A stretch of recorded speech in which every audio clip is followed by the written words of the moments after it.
Et le 30e en tout, ça fait quand même déjà 30 outils qu'on présente, ou 30 sujets qu'on présente dans le cadre de ces cafés outils. Je pense que tout le monde nous connaît, donc je ne vais pas forcément détailler ce que fait le Moulin Digital. Juste préciser quand même deux choses dont je reparlerai à la fin. On a un nouveau format qui est en train d'être créé là, qui s'appelle Ma Transfo numérique, qui remplace ce qu'on faisait avant sous le nom de 1 heure pour découvrir. Et Ma Transfo numérique, donc le premier, se déroulera le 25 janvier matin à 9h. Enfin 8h45 pour le café, et il y aura pour sujet la vidéo dans sa communication. Parce qu'aujourd'hui, moi je me rends compte que dans les entreprises, il y a plein d'entreprises qui se posent la question de la vidéo. Dans la performance d'une communication, la vidéo en fait partie fortement, mais après, une fois qu'on a dit ça, c'est comment on fait. Et puis quels sont les formats de vidéo, quelles sont les modalités d'intégrer la vidéo. Et donc dans ce format Ma Transfo, on est nous un petit peu en initiation au départ, on pose le contexte, on présente un petit peu les enjeux, etc. Et on fait témoigner des experts du domaine. Donc, en l'occurrence, là, il y aura K53 Productions et puis Karim Bourras de l'agence Nil. Et on fera ça ici le 25 janvier à 9h. Ça, c'est un nouveau format qu'on va présenter tous les 2 mois. Même si on n'aura pas la fréquence mensuelle du café outil, on aura une fréquence bimestrielle. Voilà. Dans les événements également, on organise sur le label French Tech, on participe au Festival Transfo, qui est un festival alors c'est le même mot, Transfo, hein, c'est la transformation en ce moment de tout. Le Festival Transfo, ça dure une semaine, du 24 janvier au 31 janvier. Ça se déroule sur le sillon alpin, pas qu'ici, en Drôme, à Grenoble, en Savoie et en Haute-Savoie, puisque c'est porté par les 4 French Tech qui sont regroupés à travers le label French Tech in the Alps. Dans cette semaine-là, nous, on va faire donc l'événement Ma Transfo numérique dans le cadre de la Transfo, mais il y aura d'autres événements, puisqu'il y en a 27 qui vont se dérouler sur le territoire, sur la thématique de le numérique au service de sa transformation, de son métier en fait, de sa façon de travailler, de sa façon mais même plus largement que de travailler d'ailleurs. Donc ça, n'hésitez pas à regarder sur l'agenda French Tech, vous avez tous les événements qui seront proposés cette semaine-là. Et cette semaine-là également, le 24, on va faire un pitch presque parfait. Pour certains qui connaissent peut-être, pitch presque parfait, l'idée c'est de faire pitcher des porteurs de projets innovants avec le numérique, qui viennent présenter en 5 minutes chacun leur innovation et qui attendent de vous, si vous êtes là présent, qui attendent de vous votre retour, votre regard en disant mais moi ça j'ai pas compris, ça c'est génial, ça est-ce que tu pourrais faire ça, et que la personne reparte derrière après 20-25 minutes d'échange en ayant cheminé et vous en ayant connu une innovation nouvelle du territoire, portée par le territoire. Ou un acteur du territoire, pardon. Voilà, à vous, que je sache un peu, même si je sais à peu près qui est là, mais pas forcément bien. Un petit tour de table, un tour de chaise plutôt, et me dire sur la thématique d'aujourd'hui, qu'est-ce que vous avez, quel est le lien qu'il y a entre vous et cette thématique, s'il y en a un, peut-être que c'est juste de la culture, mais s'il y en a un. Je commence. Allez, s'il te plaît. Bonjour, je suis Geoffroy, je dirige une petite société qui a été créée en juillet qui s'appelle Osiris Protection. Alors si vous voyez la pub sur TF1 avec le All Black, c'est pas nous, hein. C'est Omiris, et nous c'est Osiris, mais c'est pas grave. Du coup, quand on s'est lancé, on a créé un petit site internet maison qui apporte pas forcément satisfaction mais qui suffit. Et dans notre activité, on fait de la téléassistance pour les personnes âgées pour les maintenir à domicile. Dans cette activité-là, il faut avoir une structure qui est complètement dédiée à 100% pour que les gens puissent bénéficier d'un crédit d'impôt. Donc c'est quelque chose que j'ai en tête, mais pour créer une autre société, il va falloir un autre site web. Et cette fois, j'anticipe un petit peu le truc en venant là, okay. Plutôt que de faire après. Ok. Voilà. Merci. Pierre. Alors Pierre, ça fait du département de la Drôme. En fait, nous, la question du site internet, le département est une institution qui déjà équipe d'un site internet, mais pour communiquer avec les acteurs plus spécifiques avec lesquels nous sommes amenés à interagir, comme les secteurs associatifs et autres, on s'interroge, et puis des professionnels spécifiques à la culture, on s'interroge sur développer un site internet un peu spécifique qui permettrait de répondre aux attentes de nos partenaires. Merci. Donc moi je suis Céline, je dirige Iterare, c'est une entreprise qui est au sein de Solstice, une coopérative d'activité. Et avec une collègue consultante, on a monté une nouvelle marque. Et donc on est prête à lancer, mais on a la question du site. Et en fait j'ai super envie de m'y frotter. Donc voilà, pourquoi je suis là. Ok. À Jean-Philippe ou Ouais, aussi. ça c'était une bonne année. Ok, merci. Lorraine. J'adore les moulins digitales. Lorraine, je suis chef de projet collaboratif, je suis actuellement en recherche d'emploi. Et voilà, créer un site, ça a été à un moment ou à un autre quelque chose qui s'est présenté et que je ne sais pas faire. Et je me dis que peut-être à un moment, enfin ça s'est déjà présenté, donc ça se représentera sans doute, que ce soit dans le domaine personnel ou professionnel. Donc voilà, autant se former. Ok, parfait, merci. Christine Chirac, donc moi je suis responsable qualité actuellement et en fait j'ai pas mal d'aspirations pour différents domaines, mais je viens ici vraiment de façon personnelle parce que c'est un domaine, ça fait un bon moment que j'avais dans l'idée j'aimerais savoir pouvoir créer un site, et en plus depuis le début de l'année à la maison j'ai mon fils aussi qui en fait a cette idée, c'est un besoin au lycée de créer pour faire un travail pratique, il a besoin de faire ça, il a cette idée aussi, donc c'est un besoin purement personnel et je suis vraiment intéressée de voir comment ça se passe. Ok, parfait. Jean-Michel. Jean-Michel Granger, société de conseil, accompagnement des entreprises dans le domaine des certifications. Donc j'ai créé la société il y a 14 ans, et il y a 14 ans j'ai créé mon site. J'y ai pas vraiment retouché depuis, en termes de conception. Ça demande d'aller voir. Et mon hébergeur menace de me mettre dehors tellement mes outils sont périmés. Voilà, donc il y a urgence. Ok, merci. Céline Ounan, moi je travaille chez CID, donc cabinet de consultants. On a actuellement un site internet et notre fournisseur internet nous a planté. Et on est Prestataire. Et on est sur l'année 2019, on crée une autre branche de notre société pour faire de la certification. Donc on a besoin de passer sur un autre site internet. Voilà. Ok, parfait, merci. Oui, bonjour, Pascal Malgouillard. Après 10 ans de direction marketing dans une PME high-tech à Grenoble, je me monte en indépendant, consultant de marketing de l'innovation. J'ai beaucoup perdu de cheveux à faire des sites web avec des armées de consultants, des vidéos, etc. Donc là aussi, comme toutes les séances du Moulin Digital, merci. Je réapprends à me servir de ces outils-là, mais pour moi-même, pour ma marque. Et là, on est dans un tout autre domaine. Ok, parfait, merci. Juliette. Bonjour, Juliette Miller. Je viens de créer mon activité pour travailler à temps partagé comme responsable communication marketing. Alors évidemment, j'ai quelques points de repère en matière de site internet, mais il y a toujours des choses à apprendre. Donc je suis preneur de tous les ateliers du Moulin. Merci également. Ok, merci. Hervé. Bonjour, Hervé Bucher, Gaiadis Innovation Énergie Renouvelable. Donc, je suis consultant indépendant depuis 2017. J'interviens dans le domaine de l'hydrogène. J'ai créé moi-même un site, mais bon, qui a un peu évolué depuis un an et demi, et je vais le faire, le renouveler, et peut-être avec d'autres outils que WordPress utilisés actuellement. Ok. Pierre Xavier, département de la Drôme également. Donc, je suis en binôme avec Pierre qui a parlé tout à l'heure. Donc je suis là pour les mêmes raisons que lui, puisqu'on travaille un peu sur les mêmes sujets. Et aussi à titre personnel, puisque je fais partie d'une association et ça serait peut-être le moyen de mieux communiquer, de mieux nous faire connaître. Donc voilà. Okay. Je remercie également le Moulin Digital qui à chaque fois nous propose des choses hyper intéressantes et très accessibles. Donc, ça fait plaisir, merci beaucoup. Jonathan. Donc Jonathan Barre, je suis coworker Moulin Digital, je suis une groupie du Moulin Digital, donc je participe à tous les cafés outils pour faire l'animation. Et faire la hola.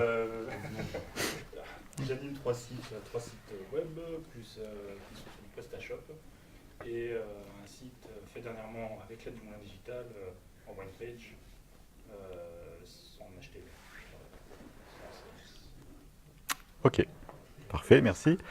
Marie, peut-être te présenter. Bonjour à tous, je m'appelle Marie Céline, je suis une nouvelle venue au sein de l'équipe du Moulin Digital. Pour ceux qui connaissaient Léonard Langlemès, je prends sa suite sur certains métiers et notamment de Céline, le réseau des espaces de coworking à Grenoble. Rocher, nouveau venu aussi au monde digital, j'ai quelques années maintenant, Whoopi, fan, et donc je passe ma vie professionnelle dans ce lieu à essayer de faire bouger, à créer avec la joyeuse équipe des éléments d'animation sur le territoire. Super. Eh ben oui. En entendant tout le monde, je me dis que ce serait peut-être une bonne idée de créer, je sais pas, un groupe, une communauté, les fans du moulin digital. Bah, je te laisse prendre l'initiative, c'était une super idée. C'est le sujet du site aujourd'hui. On peut faire un site qui s'appelle Les groupies du moulin digital. Ah ouais. Jean-Philippe Misapart, je tenais pour cette année 2019 vraiment à remercier le Moulin Digital parce que vous faites partie de ces structures sur le bassin d'Antilles. Il y a une vraie animation et moi je suis très content d'être ici. Voilà, je te juste à dire. Du coup, en fait, je trouve qu'au-delà de l'animation, parce que l'animation, ça peut être aussi de l'agitation sans forcément de racines et de contenu, en fait, moi, ce que j'apprécie, c'est l'aspect pratico-pratique, utile, quoi. Et ça marche. Ah oui. À Jean-Philippe, ouais, c'est peut-être intéressant que tout le monde ait ça. Alors, nous, on a créé en juillet. On a exploité à 200% à partir d'octobre. Aujourd'hui, on est 3 personnes. Et je suis venu à tous les cafés outils pour essayer de mieux appréhender ces outils numériques. Et aujourd'hui, j'en récolte déjà les fruits. C'est-à-dire qu'on a déjà 4 appels entrants liés à du référencement Internet sur LinkedIn, Facebook, enfin tout ce qu'on a vu, quoi. Et ça fonctionne. Ça fonctionne très fort. Et on le fait à notre petite échelle en do it yourself. Alors je me demande ce que ça va être quand on va être au niveau des grands. Ah, peut-être que c'est aussi bien. Hein. J'ai l'impression que le do it yourself, c'est quand même une grande tendance parce que les moyens baissant, tout le monde cherche des sous pour avancer. Donc autant utiliser sa propre intelligence avec des outils pratiques qui ne coûtent rien, juste du temps. Bah voilà, moi je pense qu'on en reste là, hein, ça suffit, merci beaucoup, bonne journée, à bientôt. Alors bon, pour ceux qui me connaissent, vous savez que je suis fan de ça là, qui va arriver, des trucs comme ça. Et donc comme je suis fan de ça et que ça participe aussi au côté animation et aussi participation dans les cafés outils, je vous propose de faire un petit quiz sur la thématique de la création de sites web avec un nouvel outil qu'on utilise qui s'appelle Bicast. Et donc de prendre votre téléphone mobile, votre smartphone, et d'aller sur bicast.com. Donc, alors attendez, il faut peut-être que je fasse la manip en même temps que vous. Ah, ils sont bons. Hein. Et donc pour ça, il faudrait aller donc sur l'adresse web qui apparaît. Alors, pour ceux qui ont des bons yeux, bicast.live/café-outils. Bicast B2EKAST. .live/café-outils sans tirer, tout attaché. Vous mettez en minuscule, en majuscule, ça doit marcher dans les deux cas. Et dès que vous êtes prêt, vous me le dites. Je sens que ça va être génial. Donc c'est rigolo parce que du coup c'est un outil pour faire des... Alors le but c'est pas de vous noter, c'est pas de vous évaluer. C'est de capter l'attention du... Ouais, et puis de faire interagir et en même temps de faire passer des messages. Parce qu'évidemment que les questions elles sont pas choisies au hasard et qu'elles sont elles sont en lien avec avec la problématique d'aujourd'hui. Est-ce que tout le monde a réussi à se connecter? Normalement, vous devez avoir cet écran-là. Si on le fait en minuscule, ça marche pas? Si, ça doit marcher. Safari ne peut pas ouvrir cette page. Vous avez accès à la timeline, non? C'est Bicast, pas Keycast. Oui, ça fonctionne? Et si vous arrivez sur bicast.live, vous mettez juste en code de jeu café-outils. Café-outils. On y est, hein? Ouais, normalement vous y êtes. Mais il n'y a rien. En fait. Ah ouais, il n'y a rien. Il se passe rien parce que pour l'instant, j'ai rien lancé. Donc normalement, vous êtes juste sur bicast.com. Bicast. Déjà, je voulais me mettre en réseau Wi-Fi, mais visiblement, je ne me rappelle pas mon mot de passe. Ah. Bon, sinon, vous jouez avec votre... Tout le monde est arrivé? Ouais. Sinon, vous jouez avec votre voisin. On y va? Ouais. Allez. Code session, c'est... C'est café-outils. Le code session, c'est café. C'est directement l'adresse, vous tombez dessus. Hein. Sinon, vous faites bicast.live et vous faites... Sinon, café-outils, code session. Non? Bicast.live. Ça n'avait pas mis le slash. Voilà, oui. Quand tu fais ça à bicast.live café-outils, ça m'amène sur cette page-là, tu vois. Non, c'est pour ça. Ah. La fouine. C'est bon. Non, faut que tu... Là, mais d'où vous êtes déjà une session. Excusez-moi, pardon. Et tu vas te demander de... Directement dans le navigateur. Dans le 4G là? En fait, là, il te met une adresse. C'est pas une recherche, tu tapes Vas-y, directement ouais. l'adresse. Dans Voilà, Safari. Bicast, Cafouti. Ok. Dans Chrome, tu tapes directement Bicast Live. Alors, cet outil-là, il est assez rigolo parce que du coup, il y a deux choses. Il y a les jeux qu'on peut faire à l'intérieur. Là, on va faire un quiz, mais on peut faire d'autres choses. On peut faire des classes, des podiums, on peut faire des selfies, on peut faire plein de trucs. Et à gauche, enfin, je veux pas c'est pas le but du jeu, mais vous pouvez faire des commentaires. Là, on n'est pas nombreux, hein, mais sur une salle de 200 personnes, vous pouvez faire des commentaires et avoir un flux de commentaires qui apparaît au fur et à mesure. Et l'animateur peut le voir et dire « Ah bah tiens, il y a une question qui est posée à propos de... » Voilà. Prêt? Feu? Go.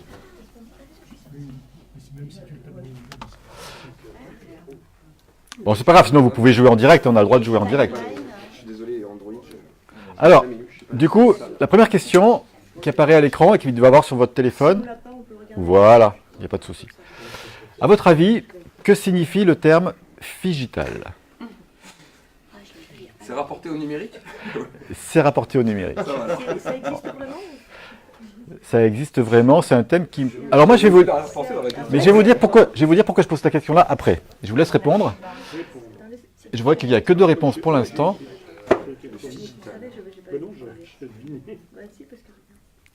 Parce que c'est un mot qui peut faire rigoler, certains, mais qui est vachement, je trouve, qui exprime beaucoup ce qui se passe dans les entreprises. J'adore parce que qui est, tu sais que c'est vachement bien foutu, ça te dit bonne réponse, c'est bien joué, mais Jonathan, le lèche-cul a été plus rapide. C'est écrit, hein? Donc, il y a eu réponse. La bonne réponse, effectivement, c'était celle-ci, c'était la convergence entre le monde physique et le monde digital. Et vous devez vous dire, mais quel rapport entre la thématique du site web? Eh bien moi, je trouve que c'est très intéressant de se positionner en se disant que quand je crée un site web, je crée une boutique. Mais pour de vrai, une vraie boutique. Et dans une vraie boutique, celui qui conçoit une vraie boutique, il va concevoir une ambiance. Il va concevoir une façon de présenter les produits dans des rayons. Il va accueillir les gens. Il va les guider vers la caisse. Il va les faire payer et va leur dire merci, au revoir. Et bien un site web, c'est exactement comme ça que ça fonctionne. Il y a un accueil avec une ambiance qui est choisie par celui qui l'a créé. Il y a une façon de présenter les produits qui les valorise, qui les met en avant, enfin on va en reparler après, hein, etc. Et puis à la fin, il y a une action qui est réalisée. Et le but, c'est que dans un commerce, il y a 100 personnes qui rentrent dans le commerce dans la journée. Il n'y en a peut-être que 15 qui achètent. Et le but, c'est que le taux-là, il soit le maximum par rapport aux gens qui rentrent. Et bien, c'est exactement pareil sur un site web. Et donc, le mot figital, je trouve qu'il s'adapte très bien à l'aspect site web. Ne pas raisonner numérique, raisonner digital, raisonner humain et raisonner boutique physique. Voilà. Deuxième question? Ça marche. C'est bien, ça va donner le temps. De vous connecter. Alors, deuxième question. 3, 2, 1, mais c'est trop fort. Qu'est-ce qu'un nom de domaine? Est-ce que c'est le nom sur le terrain, du terrain sur lequel votre entreprise est située? Est-ce que c'est le nom déposé à l'INPI de votre entreprise? Est-ce que c'est le nom de votre opérateur Internet ou est-ce que c'est l'équivalent de votre adresse postale sur Internet? Vous êtes le premier à donner la bonne réponse, mais il n'y a pas de point en plus.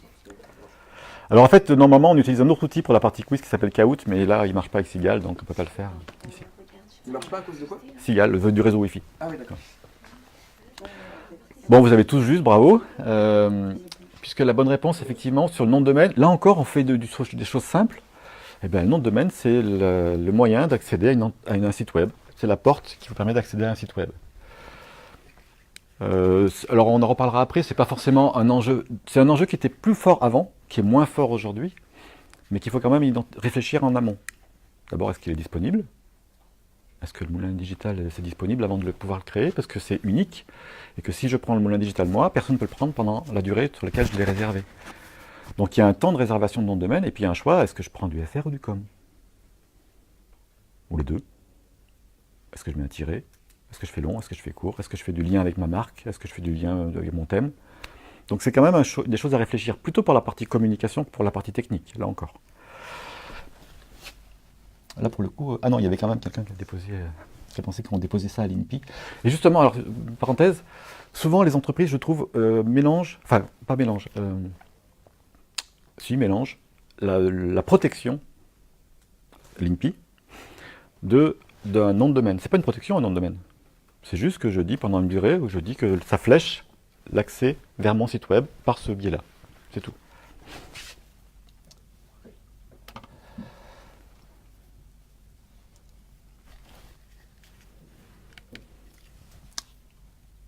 Autre question, à votre avis, un CMS, c'est quoi? Est-ce que c'est un logiciel de photo?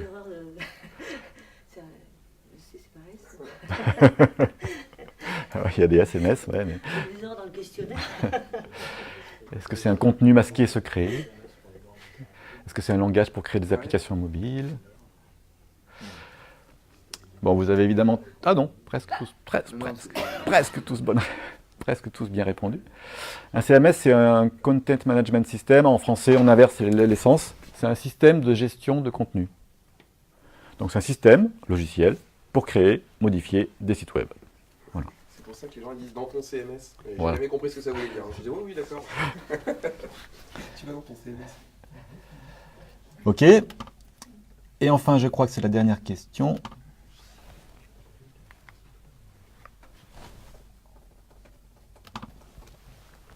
À votre avis, qu'est-ce que c'est que la ligne de flottaison? Pour ceux qui font du bateau,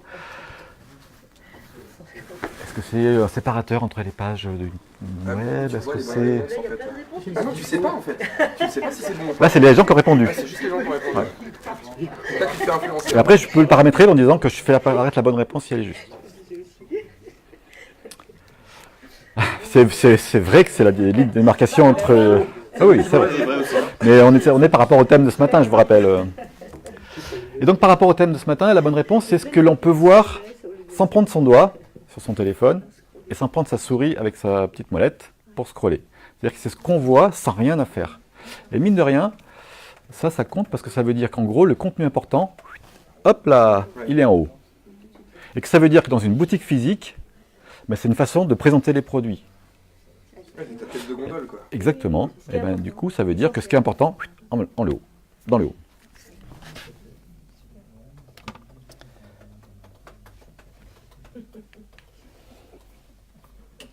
Ah, il y avait encore une dernière question. J'avais oublié la dernière question. À votre avis, qu'est-ce que le responsive design? Ah, si. Ça, c'est trop facile. Ouais. Comme vous venez au Moulin Digital, c'est trop facile. Et au fur et à mesure de l'année, toute réponse fausse est punie. Ouais. Ça, responsive design, il faudrait tester sur le site de 14 ans, mais ça serait rigolo. Donc en fait, le responsive design, c'est effectivement... Ça n'existe pas. Non, c'est pas vrai. C'est une technologie qui permet un affichage optimisé sur mobile. Et là, pareil, pour les entreprises qui créent leur site web, moi je pense que votre façon de le réfléchir, c'est de se dire, celui qui est en face, il est avec ça dans le bus. Et en vous disant ça, ça vous permet de créer votre site web de cette façon-là. Enfin, comment dire, avec cet objectif-là, de faire en sorte que celui qui est dans le bus avec son téléphone, il le voit correctement. Mais parce que ça veut dire plein de choses dans le bus avec son téléphone. Ça veut dire que, 1, il n'a pas le temps. 2, il faut aller il est comme ça. Et 3, il n'a pas de son. Et donc ça impacte plein de choses, notamment par rapport à la vidéo, par exemple. Voilà. Ça, c'était le petit quiz.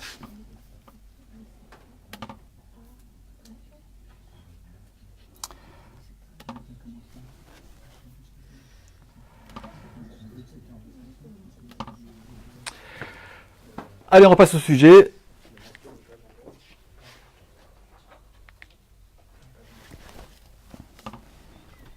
À votre avis, si vous créez un site web, alors un site web vitrine, hein, pas un site web marchand, un site web vitrine, quel serait l'objectif le plus concret possible que vous affecteriez à ce site web? Et là, vous avez le droit de répondre sans smartphone. Hein. On est resté bloqué. Ouais, je vois. C'est juste, mais c'est pas assez concret. C'est communiqué. C'est juste, mais c'est pas assez concret. Mais vous avez raison, hein, mais c'est pas assez concret. Quel est l'objectif concret? C'est la boutique dont tu parlais tout à l'heure. Et donc? De faire du chiffre d'affaires. C'est juste, mais c'est pas assez concret. Ah, On s'approche. C'est avoir des tweeters, faire de la vente. Ah, mais comme on est sur un site de promotion et qu'on n'est pas sur un site de vente, on ne peut pas faire de vente. Non, mais Madame? Décrire qui je suis. Ouais, c'est juste. Ça peut être ma carte d'identité numérique. Ouais. Je suis une association, ma mission c'est ça.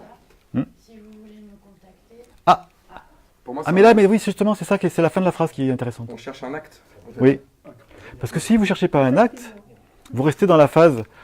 Ben moi, j'ai 3000 visiteurs par mois sur mon site web. Je suis super content. Sans contemplation. Mais par contre, j'ai personne qui me contacte. Et en gros, j'ai pas de chiffre d'affaires qui va au bout, ou j'ai pas, même si je suis pas forcément, on peut être une association, j'ai pas d'acteur, j'ai pas d'animation au Moulin Digital, il n'y a personne qui vient. Donc il faut toujours se dire que dans une boutique physique, l'objectif de la personne qui crée une boutique physique, c'est qu'à la fin, il y a un maximum de personnes qui passent à la caisse. Et ben c'est pareil sur un site web, il faut qu'il y ait un maximum de personnes qui vous contactent. Sinon, ça aboutit à un truc qui ne transforme pas. Et donc pour transformer, il faut faciliter la prise de contact. Qu'est-ce qu'on a généralement dans les pages contact des sites web? Un formulaire. Vous aimez les formulaires? Un horrible questionnaire. Eh ben voilà. Ben, ça veut dire que j'ai fait une boutique physique et j'ai dit aux gens, bonjour, bienvenue, voici notre offre, voilà, voilà, voilà, ça vous intéresse, allez-y, attendez, ne payez pas tout de suite, n'allez pas à la caisse, passez par là-bas, remplissez un formulaire et après vous irez à la caisse. En gros, je mets des barrières pour empêcher le contact. Donc je ne dis pas qu'il ne faut pas le faire formulaire, mais peut-être que ça ne suffit pas. Et peut-être que celui qui est dans le bus et qui n'a pas le temps, il n'a pas envie de remplir un formulaire. Donc il faut multiplier les modes de contact pour permettre aux gens, selon leur contexte d'usage, parce qu'on ne sait pas s'il est dans son canapé à 23h58 et qu'il est sur une tablette et qu'il a largement le temps, et qui sait que vous êtes fermé, donc il ne va pas vous appeler. Et là, pour le coup, peut-être que le formulaire là, peut lui convenir parfaitement. Et du coup, quels sont les modes de contact?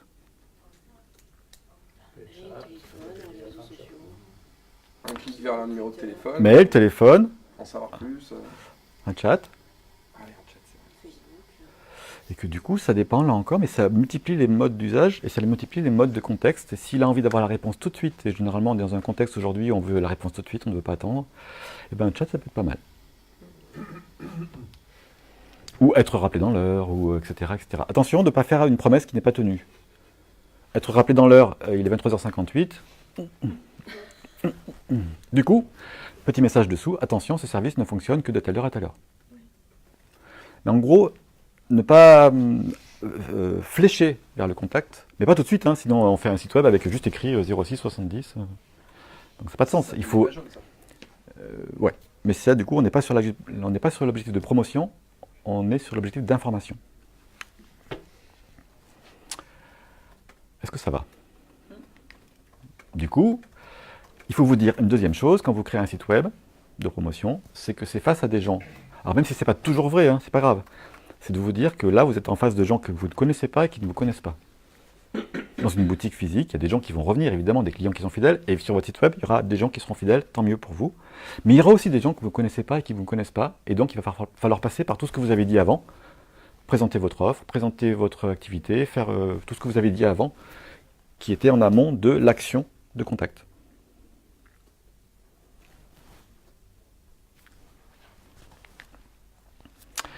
Et du coup, ça veut dire qu'il y a un parcours, comme dans une vraie boutique, un parcours de conversion qui vont aller de « bonjour, bienvenue »,« accueillir », qui vont passer ensuite vers la conviction, « voilà nos produits, super machine à café, magnifique, vient d'arriver, produit malin ». Donc là, je reviens en avant, pardon, excusez-moi. La partie accueil, ça se travaille à travers une ambiance, à travers un style, à travers, alors j'ai mis séduction, mais c'est ça un peu, c'est dans un site web, il faut séduire les gens qui sont vos cibles, que vous ne connaissez pas et qui ne vous connaissent pas. Il faut faire l'effet waouh ou pas, c'est un choix, mais il faut l'assumer.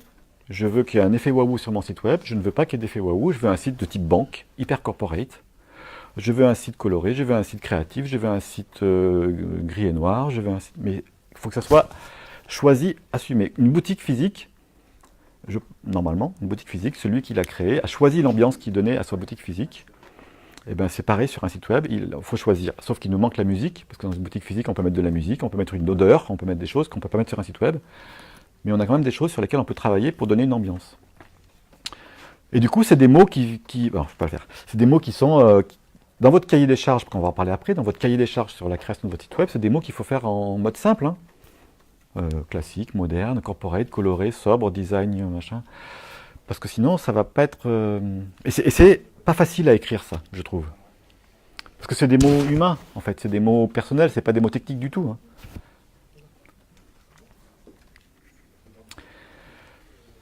Une fois qu'on a accueilli les gens, eh ben, du coup, il faut les convaincre derrière. Et pour les convaincre, effectivement, c'est ce que vous avez dit sur la présentation de l'offre que vous avez, que ce soit du service, que ce soit de la prestation, que ce soit des événements, que ce soit des choses que vous faites.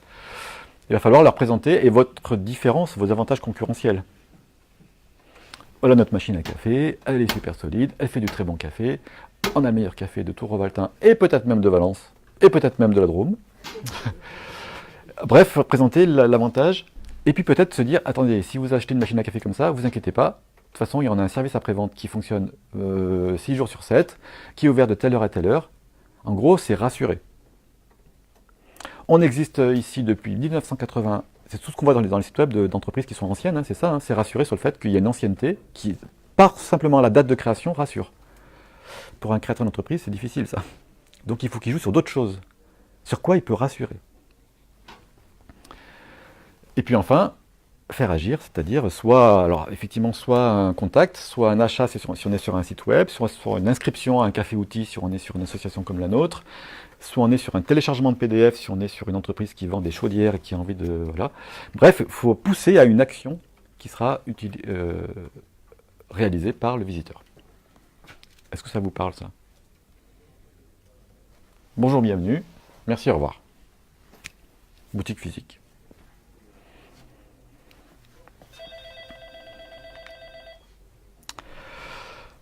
Quelques petits éléments avant la partie création.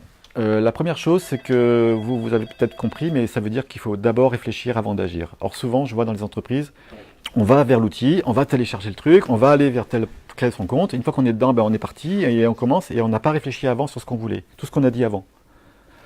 Notamment sur l'accueil, notamment sur l'ambiance en fait, notamment sur la partie graphisme en clair.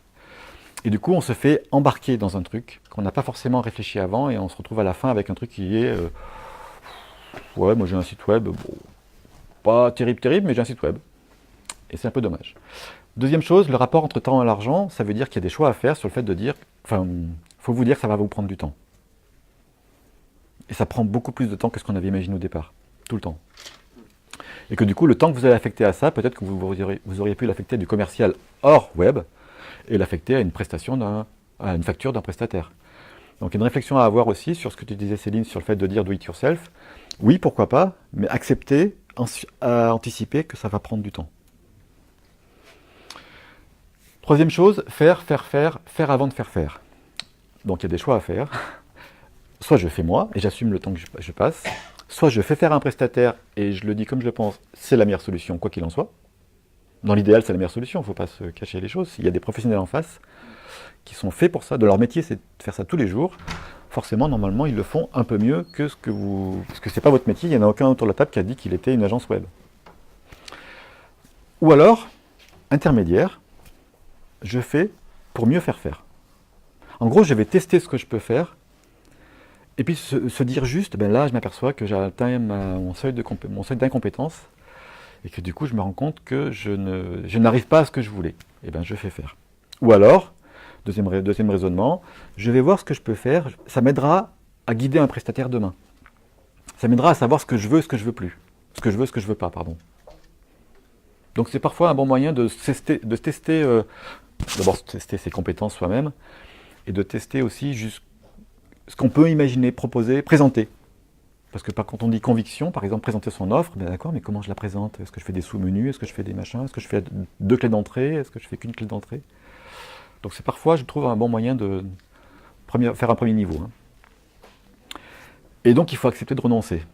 Et ça, c'est pas facile. Parce que quand on fait du do it yourself, on fait son bébé. Quand on fait son bébé, on a du mal à dire, bon, il n'est pas terrible, mon bébé. Personne ne dit ça. Donc on dit, bon, il est super mon site web. Et puis on n'ose pas trop vous le dire qu'il n'est pas... Enfin, pas vous, mais entre nous, hein. C'est bien. Pas mal. Et donc il faut accepter de renoncer, et votre conjoint... Non, mince, il est mal placé parce qu'il ne va pas vous le dire non plus. Mais quelqu'un d'extérieur, accepter que quelqu'un lui dit, j'ouvre en jeu, dis-moi ce qui ne va pas. Ou dis-moi ce qui va. Hein. Et donc il y a le fameux cahier des charges, et moi je pense que ce cahier des charges, il est à réaliser que vous le fassiez vous, que vous le fassiez faire, à la limite. Et ce cahier des charges, il comprend en fait finalement toutes les étapes qu'on a vues dans le parcours de conversion, qui sont, l'ambiance, et l'ambiance on la travaille comment? On la travaille à travers la partie graphique. Et la partie graphique, elle n'est pas non plus... Elle comprend, de la typo, des couleurs, le logo, et on va agencer tout ça pour donner une ambiance à un site web. On va travailler l'architecture et l'arborescence, comment on va naviguer dans votre site web, où on va aller, où on peut aller, comment on y va. L'ergonomie, c'est quoi l'ergonomie? À votre avis? C'est le mode d'emploi. C'est quoi? C'est le mode d'emploi. Ouais, facilité. Ouais. Ouais, c'est-à-dire rendre... En fait, la définition, c'est rendre son site web le plus facile possible pour le plus grand nombre. C'est-à-dire pour des gens qui sont sur un petit téléphone, sur un écran télé, dans le bus, chez eux, une tablette, un Apple, un Mac, avec plein de barres de navigation sur son navigateur ou pas. Et donc ça pousse un peu à la ligne de flottaison. Pourquoi j'ai déposé cette question-là? Le contenu en haut, parce qu'on ne sait pas comment ça va s'afficher sur leur écran. Le contenu brut, en gros il n'y a pas 36 000 solutions, images, illustration. C'est quoi la différence entre image et illustration? C'est des pictos, illustration. Voilà, l'illustration c'est des pictos, image c'est des photos. Texte, vidéo. Ben voilà. Avec tout. Enfin, je sais pas, bande son, un truc sonore. Très bien vu sur internet. Ce qui se lance en automatique de son. Ça, on est dans le bus, on n'entend rien, mais. Non, mais sur le. Alors, non, mais j'ai. Ouais, non, mais c'est pas ça. Dans les vidéos, des fois, il y a. Alors, ça, c'est autre chose. C'est autre chose, effectivement, tu as raison. Oui, ouais. Dans la vidéo, il peut y avoir du son, mais du coup, ça veut dire que comme on est dans le bus et qu'on n'a pas on ne peut pas pousser ça, il faut sous-titrage. Après, le fait de pousser de la musique sur des sites, musique d'ambiance, ça non, franchement non. C'est fini. Moi non. C'est sur la vidéo, en fait. Sur la vidéo, ouais. Sur la vidéo, par défaut, c'est mute sur le son et sous-titrage par contre. Ouais, c'est ce qu'on disait, ouais, sous-titrage. Et c'est pour ça que je disais ça dans le bus. C'est sous-titrage. Et le gars, s'il va avoir le son, en fait, il va avoir un acte, c'est ça, non? Il va cliquer sur sa vidéo, voilà. Elle va venir en plein écran, et là, il aura du son. Ouais. Dans le cahier des charges, effectivement, l'hébergement, on en reparlera après. Le fameux référencement, j'ai un super site web, il est magnifique, je suis trop content, je l'ai fait en moi-même, mais par contre, j'ai pas de visiteurs. C'est dommage. Et puis les stats, parce que les stats, ça a du lien avec le référencement. Parce que je vois ce qui se passe. Ah, je m'aperçois que je suis un hôtel et que les gens qui me cherchent hôtel de ville. Donc ça veut dire qu'il y a un mauvais trafic, en gros. Donc il y a du sens à faire. Je vois ce qui se passe, je réajuste mon référencement, je vois ce qui se passe, je réajuste mon référencement, etc. Peut-être une chose que tu as mis, donc j'aurais mis, c'est ce qui m'a fait défaut, qui m'a planté même, la sécurité. Voilà. C'est un critère hyper important maintenant sur le référencement. Ouais. Et quand tu oublies de l'activer au démarrage, ton référencement est parti, mais t'es bien perdu. Concrètement, ça veut dire pour toi le HTTPS. Le HTTPS, okay. Okay. Et le lien avec les bandes, enfin les bases de données pour envoyer des newsletters et tout ça, Mailchimp, machin, c'est pas dans le cahier des charges, ça? Alors bien sûr que ça, c'est le cahier des charges minimal. Et ce que tu viens de dire là, c'est très important, c'est-à-dire quel lien je fais avec mes autres outils. Qui peuvent être une petite CRM, qui peuvent être un ERP complètement sur des entreprises un peu plus structurées, qui peuvent être effectivement une mailing list. Mais tu vas voir que du coup, aujourd'hui, les outils packagés ont compris ça et intègrent même ça complètement, directement, nativement dans l'outil. Voilà. Le mot-clé qui compte, c'est celui-ci. Entre tout ce qu'on vient de dire avant, c'est le mot cohérence. Et dans la durée. Un exemple tout bête.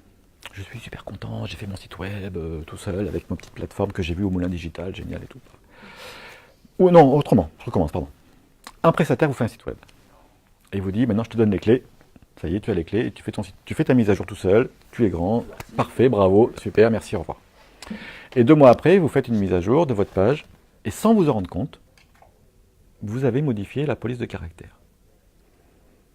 Et la page suivante, vous modifiez encore, et au fur et à mesure, ça se décale. Et le visiteur, lui, il va naviguer, ça va faire comme ça. ça va se voir tout de suite. Ça veut dire que tout de suite on voit un truc qui n'est plus pro. Et donc c'est important de garder cette cohérence dans le temps. Et ça veut dire qu'en fait, il faut que vous ayez presque une Bible à côté de votre ordinateur, comme ça, en disant que si vous êtes dans la page produit, dans la page catégorie, c'est tel typo, telle couleur, etc. Dans la page produit détail, c'est tel typo, telle couleur. Dans la page contact, et comme ça, vous ne minimisez le risque de générer de l'incohérence sans vous en rendre compte.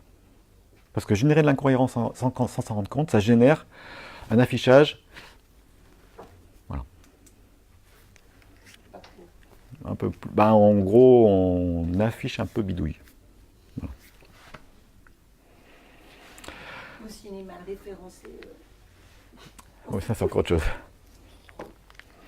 Du coup, deux grandes options, pardon. La première qui est des services en ligne tout packagés. Le mot tout compris est important, ça veut dire que dans cette partie-là, vous avez du tout compris, du packagé, du all inclusive. Vous avez un site web all inclusive. Et là, vous avez plutôt une partie, vous allez utiliser un logiciel de gestion de contenu dédié à ça. Et là encore, on verra qu'il y a deux autres solutions. Donc j'ai mis niveau 1, celui-ci, et niveau 2 et niveau 3 pour celui-ci. Parce qu'effectivement, moi je me rends compte quand même qu'il y a un côté un peu plus... Alors je vais mettre le mot entre guillemets, un peu plus facile ici, et un côté un peu plus technique ici. Et voire même très technique. Facile entre guillemets parce que je ne sais pas quelles sont vos capacités chacun de vous, vos compétences à chacun de vous, vos appétences à chacun de vous pour aller vers la création d'un site web. Et je me rends compte qu'il y a des créateurs d'entreprises ou des entreprises qu'on accompagne qui se sortent très bien du niveau 3, des entreprises qu'on accompagne qui se sortent très mal du niveau 1. Voilà. Mais voilà, globalement, de façon générale, c'est plutôt plus facile, mais c'est plutôt plus facile packagé, ça veut dire plutôt plus facile en ne visant pas l'excellence dans tous les domaines. Donc en fait, quand tu parles de niveau, c'est niveau de compétence. Niveau de compétence. Niveau de difficulté. Difficulté, oui. Là encore, ça veut dire que service en ligne, on est sur du packagé. Ça veut dire que du coup, dans le packagé, il n'y a pas d'hébergement à mettre en place. Et c'est déjà auto-hébergé. C'est déjà pré-hébergé. Excuse-moi, la slide d'avant, j'ai Oui. vu tous les... Et donc, c'est... Voilà. Moi, j'ai juste une question sur ce slide-là. Oui. En fait, tu mets des termes, Oui. on peut se dire tu Oui, très bien. C'est clair, maintenant, c'est des termes, par exemple, Wix Weebly pour des gens novices, Ok. pour ça, c'est C'est ce qu'on va voir services qui sont existants. Exactement. Ça, c'est des services qu'on va... Alors, sur celui-là, on va voir celui-là, on va détailler celui-ci, en fait. Mais Wix, Weebly, c'est français. Ça, c'est israélien. Et ça, c'est allemand. Et c'est des services en ligne packagés. Vous allez créer un compte, login, mot de passe. Et quand vous avez créé votre compte, vous rentrez dans l'outil. Et c'est via cet accès web que vous allez accéder à votre site web. C'est des services qui sont gratuits. Alors, on va voir ça après, qui sont gratuits dans la création du compte, qui sont gratuits dans la création du site web, et je peux créer autant de sites web que je veux, 1, 2, 3, 4, 5, 6, 7, 8, tant que je n'ai pas appuyé sur le bouton publier. Et quand j'appuie sur le bouton publier, je passe en mode payant. Sur un format d'abonnement, qu'on va voir après, qui va de 4 à 35 € par mois. Voilà. Et là, par contre, alors là, on va détailler, mais là, on est sur du WordPress.com. Et WordPress.com, on est à l'intermédiaire entre les deux. On est sur un service web utilisant toute la puissance du moteur WordPress. D'accord. J'ai compris que le deuxième était plus difficile à créer, selon les compétences de chacun. Oui. Mais néanmoins, le deuxième aussi, dans les deux cas, de toute façon, c'est aussi payant. Il y a aussi cette... Oui. De toute façon, il ne faut pas se dire que la quête du gratuit va avec le fait que j'ai de la publicité qui s'affiche sur mon site web et qui donne du coup une image. Alors par contre, ça peut être je reviens en arrière, pardon. Je suis étudiant, je vais faire un site perso comme ça, je suis association, je vais faire...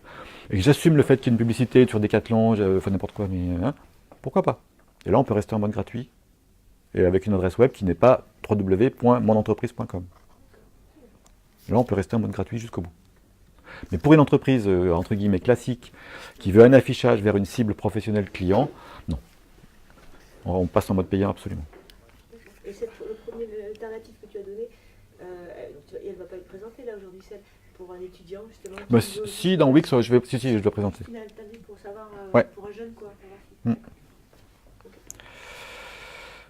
Donc, le mot-clé, c'est le mot simplicité sur la partie service en ligne.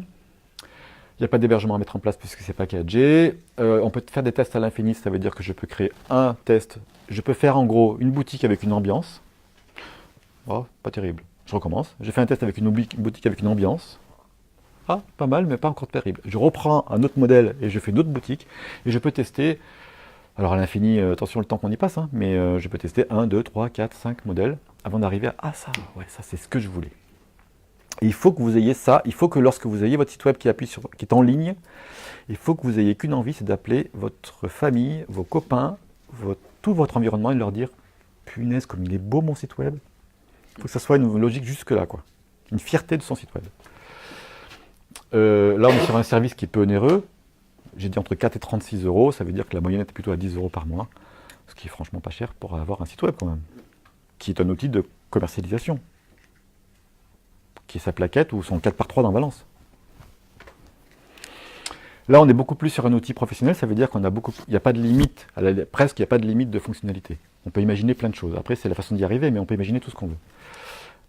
Il y a toute une série de modules externes qui ont été développés par des développeurs partout dans le monde et qui font des trucs fabuleux et que vous pouvez récupérer pour vous. Ou faire développer à façon sur votre demande particulière. Parce qu'il y a une communauté. Ces CMS-là sont généralement développés ce qu'on appelle en open source, c'est fait par des gens, avec partout dans le monde d'ailleurs. Hein. WordPress, on va le voir, WordPress c'est un site sur 3 dans le monde qui est fait avec WordPress. Donc c'est vraiment, voilà, c'est énorme, ce qui veut dire que la communauté qui est derrière, elle est énorme, ça veut dire que vous avez forcément quelqu'un qui va vous donner la réponse à votre question. Ou forcément quelqu'un qui a développé un module qui se rapproche de ce que vous voulez, que vous pouvez peut-être adapter et modifier. Ou forcément quelqu'un qui est prêt, sur le territoire de la Drôme, à le faire pour vous. Parce que ça va très bien avec un prestataire. Ça par contre, non. C'est-à-dire que c'est ce que j'ai mis là, c'est une très bonne idée peut-être pour se roder, se faire la main et passer la main à un prestataire. Là par contre, un prestataire qui travaille sur Wix, il ne va pas forcément bien aimer, quoi. Parce que c'est pas son truc, il va se retrouver un peu comme ça, tout enfermé.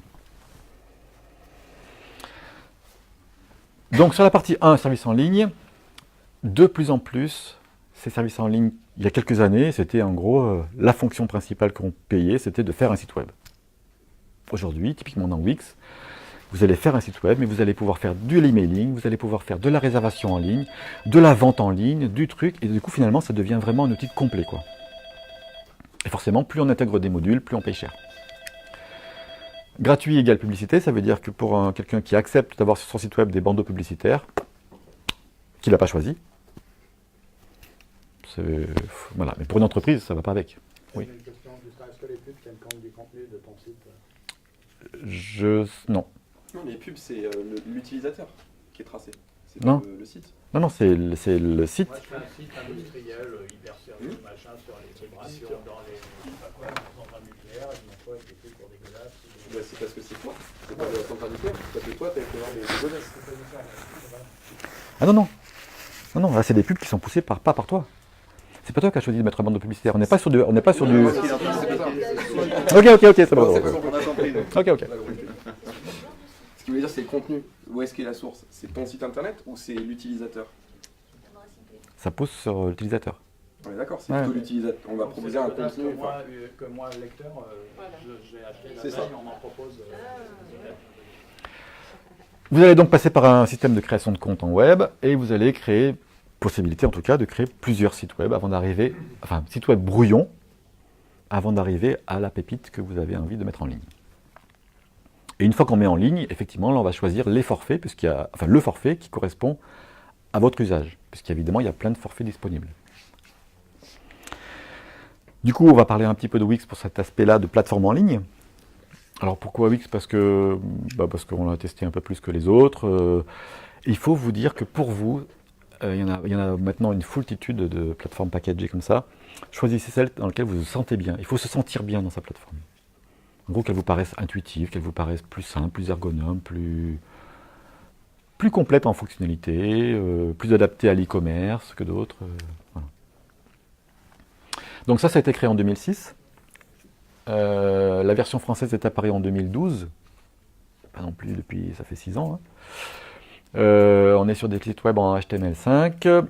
Je trouve qu'il est relativement, entre guillemets, attention, facile d'utilisation, en français, tout en français. Il a des trucs qui sont géniaux, pour certaines activités, ou pas d'autres. Hein. Je suis médecin. Je suis... non, je ne suis pas médecin, enfin si, médecin, mais j'ai une activité où je veux que les gens prennent rendez-vous. Ben, là, il y a un outil dans Wix qui est Wix Bookings et qui est fabuleux pour ça. J'affiche mon agenda et tous mes rendez-vous qui sont déjà pris sont bloqués et je vois les plages disponibles et je peux donner la possibilité à mes visiteurs de s'inscrire directement et de donner... voilà. Et je dis que mes prestations, il y en a 4, il y en a une qui dure 1 heure, il y en a une qui dure 2 heures, il y en a une qui dure 1 journée, il y en a une qui dure 1 demi-journée. Les gens s'inscrivent, ils choisissent l'offre et ça book, ça réserve la plage horaire qui va bien. Et ça démarque franchement Wix là-dessus. Parce qu'il est, je pense, le plus en avant là-dessus. Alors qu'aujourd'hui, je fais un site web moi-même, en mode CMS, arriver à ça, waouh, c'est même très compliqué. Deuxième fonctionnalité qui est vraiment bien, qu'on n'a pas fait nous, mais on aurait pu le faire nous, inscrire à des événements. On peut pousser l'inscription à des événements avec la gestion des participants, avec des rappels automatiques, avec la possibilité de faire d'un mail aux personnes derrière. Bref, je peux vraiment faire des choses qui sont des fonctionnalités qui vont coûter assez cher en développement derrière pour des entreprises qui veulent faire appel à un prestataire. Mais qui resteront packagées. Je veux mettre en place, on l'a dit tout à l'heure dans la partie contact, un petit chat de discussion. Hop là, je clique sur la fonction chat de discussion. Hop là. C'est actif sur votre site web. Après, il faut le paramétrer. Mais c'est des simples... C'est 3 fonctions, je trouve, qui sont souvent demandées en entreprise et souvent limitatives en termes de résultats. Donc, 4 étapes. 1, je crée un compte, évidemment, login, mot de passe. Je peux très bien dire, je crée un compte pour créer mon site web et je donne l'accès à une personne qui est mon cousin parce que j'ai envie qu'il travaille avec moi sur la partie référencement produit. Donc il a accès à mon site web et on peut le faire collaborativement. 2, je choisis le mode de création. Alors vous allez voir qu'il y a 3 modes de création dans Wix. Ça, ADI, je ne touche pas le code, je ne touche pas la partie graphique, je dis voilà ce que je fais comme activité, voilà où je suis physiquement, voilà mon nom d'entreprise, merci, au revoir. Et c'est fait. Ça, c'est l'éditeur, on va le présenter, je fais du bloc, je mets du bloc. Et ça, c'est du code, c'est pour des gens qui font de l'HTML et qui veulent aller plus loin. Une fois que j'ai choisi mon mode de création, je vais modifier mon contenu pour adapter ce qui m'est proposé par Wix, en gros avec des photos qui sont à eux, des textes qui sont à eux, par mon texte, mes photos, mes vidéos, mon contenu brut qu'on a imaginé tout à l'heure. Et je vais également travailler mes menus, parce que finalement, il me propose 3 menus. J'en veux 5. Voilà. Il me manque une page pour pouvoir permettre aux gens de s'inscrire au café outils. Il me manque une bande, c'est un système de bande en verticale, pour pouvoir pousser une galerie photo. Enfin bref, et je vais travailler mes menus, mes pages et mes bandes. Et une fois que j'ai fait tout ça et que j'ai un site web qui est absolument fabuleux, j'appuie sur publier et je choisis le forfait qui va bien. Et je vais choisir ou connecter ou réserver chez eux le nom de domaine de mon site web. Pour ne pas avoir quelque chose qui soit www.wix.com/lemoulindigital. C'est pas ça, mais c'est un truc comme ça. Parce que ça... C'est pas positif pour le... C'est pas non plus dramatique, mais dans l'affichage, je trouve que c'est dommage de s'empêcher pour 10 € par an de... Voilà. Donc, première étape, première idée, première possibilité. Je teste un truc, on a fait une petite vidéo pour voir. Création du compte. Alors, comment ça se passe? C'est tout simple.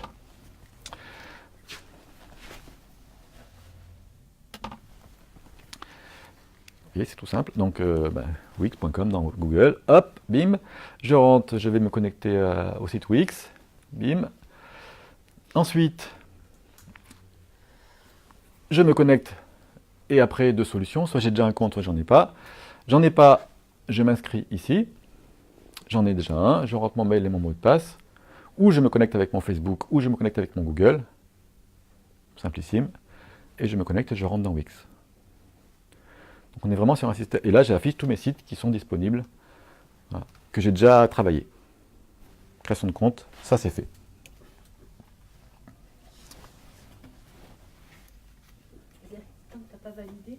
tes brouillons qui restent affichés, c'est ça? C'est ça.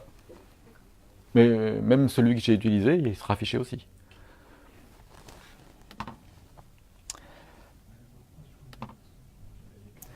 Ensuite, et c'est là qu'on va rentrer dans la partie création, je vais choisir mon mode de création. Admettons que je sois nouvel utilisateur. Là, pour le coup, il va me demander quelle est la façon que tu veux créer ton site web. 1. Simplissime. 2. Mode éditeur. Simplissime, c'est... Enfin, vous allez voir, ça va arriver.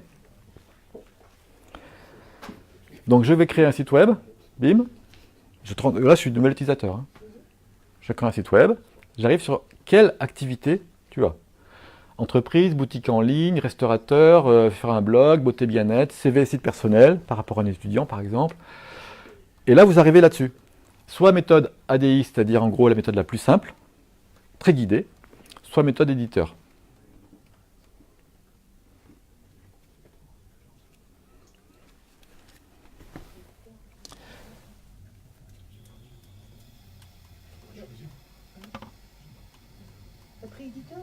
Non, j'ai pas rien pris pour l'instant. J'arrive à la mettre.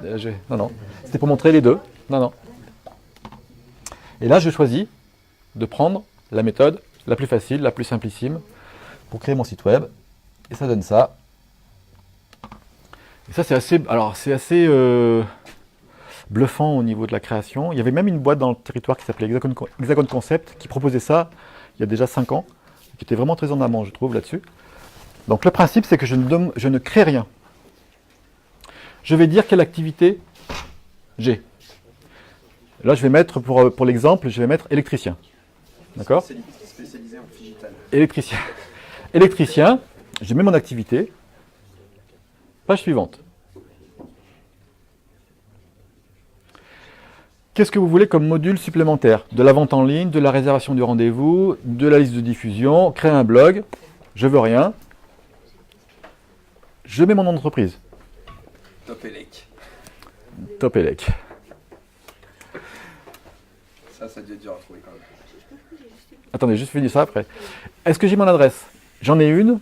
Il va me mettre une carte automatiquement dans mon site web. J'en ai pas, j'ai mis passé, j'en ai pas. Je crée l'entreprise et là, il va me demander si j'ai un logo, si j'ai une adresse physique, si j'ai un numéro de téléphone. J'ai rien mis et j'ai fait entrer. Et là, il me demande un style général que je vais affecter à mon site web. Tiens, je veux sobre, évolution, horizon. Là, feeling, il faut raisonner feeling. Hein. J'ai choisi Ascension, je fais continuer. La question rapide, c'est tous ces choix-là, on ne pourra pas les modifier après. Si.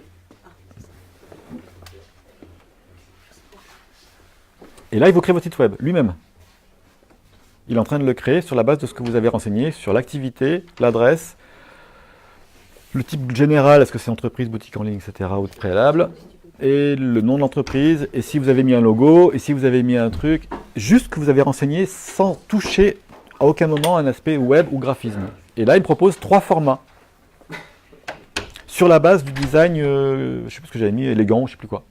J'ai choisi le format de mon site web. On est sur un one page. Prêt. Et je choisis celui du milieu. Et j'ai mon site web qui est créé. Et maintenant, à moi de mettre mon contenu. Texte, image, vidéo, menu, bande, page. D'ailleurs, je vais le faire défiler, je crois. Attention. Comme ça marche. C'est moderne. Ouais, Minority Report, ça c'était avant. Et voilà. Alors, c'est du simplissime, hein, c'est du hyper basique. Hein. Mais typiquement, pour un artisan, ça peut être... voilà. L'artisan, c'est top. Et j'ai un petit chat. Ça, c'est encore en état brouillon. Voilà, pour l'instant, bien sûr, je suis en état brouillon, mais sauf que déjà, alors, les images ne sont pas celles de l'artisan, ce sont celles que Wix propose. D'accord. Donc à moi maintenant d'adapter mes images, si j'en ai, à intégrer. Ça, c'est la méthode ADI, la méthode simplissime pour aboutir à la création d'un site web.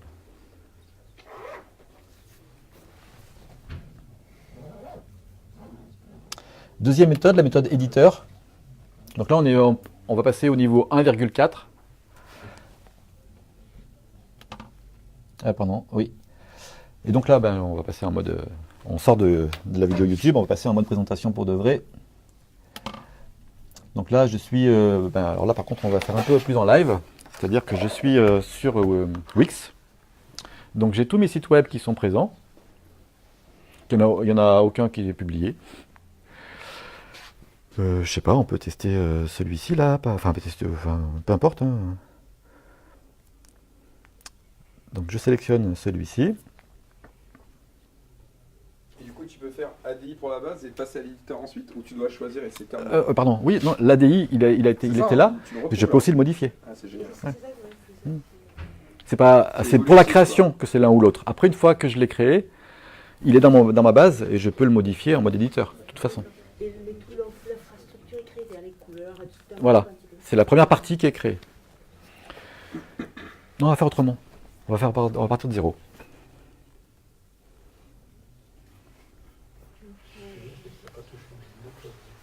Bah oui, c'est ça que j'aimerais, c'est que ça paraît vraiment accessible, dans le sens que t'es tout à fait... Ah là, je touche à rien en termes de technique là.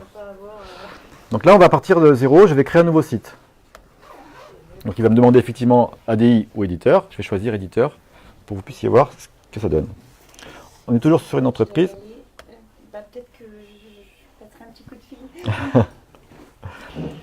Et là, l'étape principale, c'est l'étape de la boutique physique qui va choisir son ambiance. Quelle déco je mets au mur, comment je présente mes produits, est-ce que je mets des étagères, est-ce que je mets la PLV, elle est où, etc., etc. Ma banque d'accueil, elle se situe comment. Et donc je vais choisir ce qu'on appelle le template, le modèle qui me convient.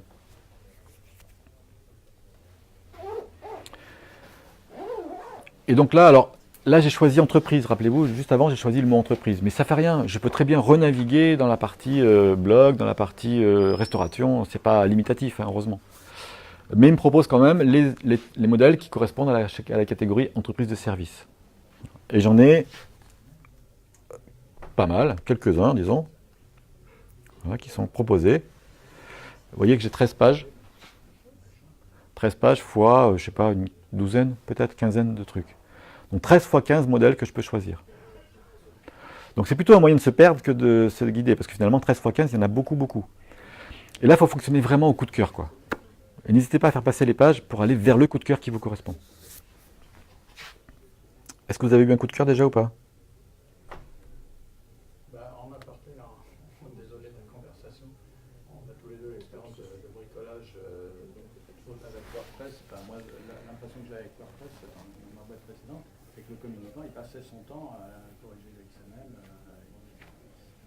Bon, c'est un gros site professionnel, hein, mais moi, quand je me retrouve avec mes pages, ça allait pour corriger une faute d'orthographe, et après, derrière, ça suffisait pas, quoi. Il fallait descendre très vite au niveau développement.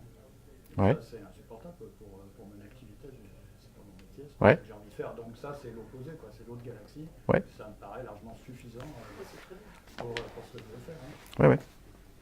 Hein. Oui.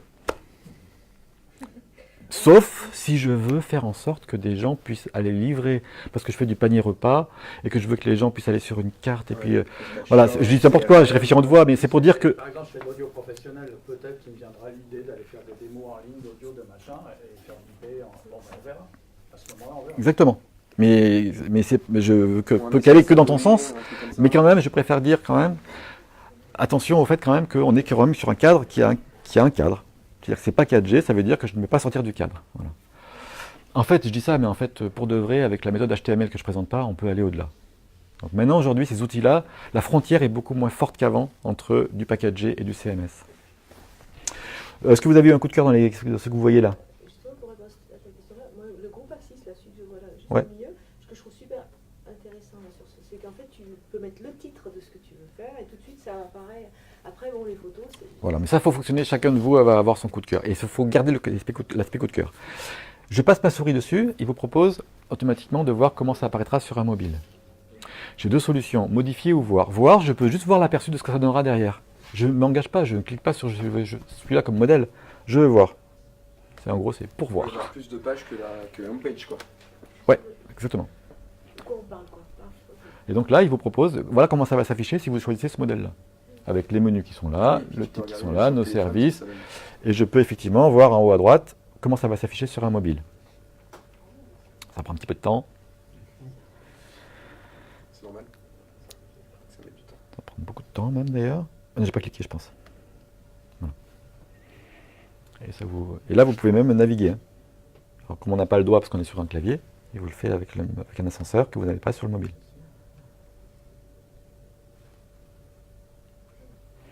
Donc on est maintenant sur des modèles qui sont tous responsives.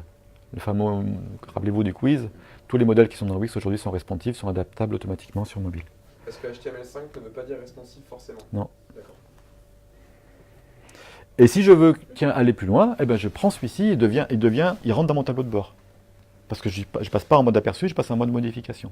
Et là, ça veut dire que ce modèle-là, il me convient, j'ai le coup de cœur qui va bien, hop là, modifier. Et là, je rentre dans le côté éditeur.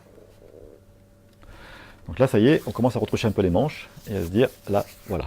On arrive au truc où la phrase qui arrive souvent, c'est « Oh putain, il est super mon modèle. Il est super bien. Je vais mettre mes photos. Oh. C'était mieux avant quand même. » Parce que c'est quand même fait par des web designers.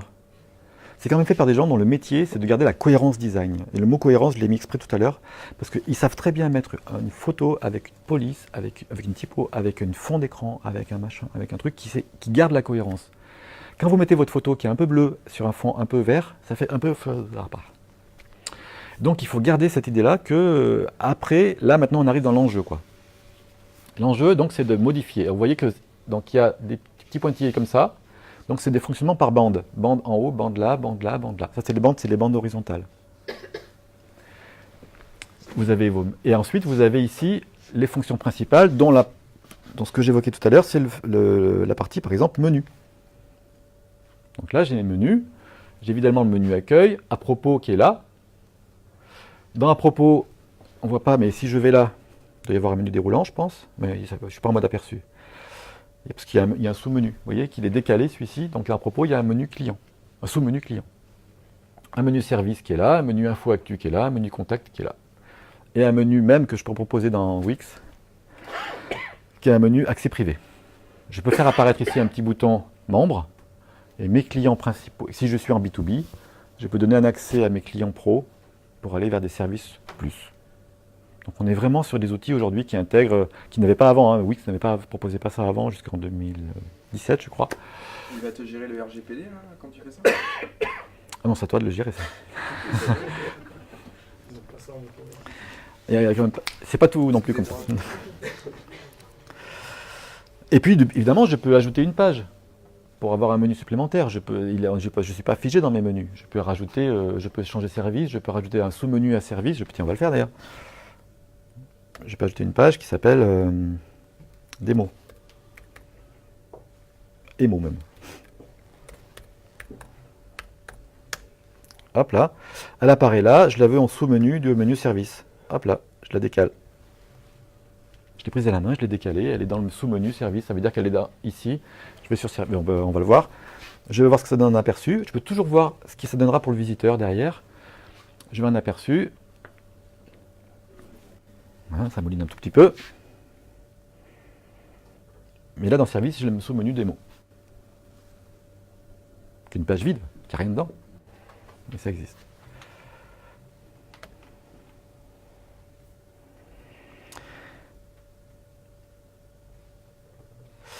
L'arrière-plan, j'ai choisi de mettre une image. Je peux mettre un truc rigolo, c'est des vidéos. Rigolo et un peu tendance. C'est-à-dire que dans ma page d'accueil, je rentre ma page d'accueil, je fais apparaître un café qui fume. Parce que je fais un café outil. Hop là, ça donne un peu un côté waouh. Et dans Wix, il y a même plein de fonds d'images, de fonds de vidéos proposés, où on peut en télécharger d'autres si vous en avez envie d'autres. Oui. L'inconvénient de certaines vidéos, c'est que ça peut ralentir le téléchargement. Un peu, mais si elles sont bien faites et qu'elles sont Mais tu as raison. Mais c'est pour ça qu'il ne faut pas prendre sa vidéo YouTube de 3h15, mais sinon il n'acceptera pas. Mais des petites vidéos en HTML, mais tu as raison. Et puis là, c'est là qu'on rentre dans un peu la puissance du truc. C'est que je peux ajouter plein de trucs.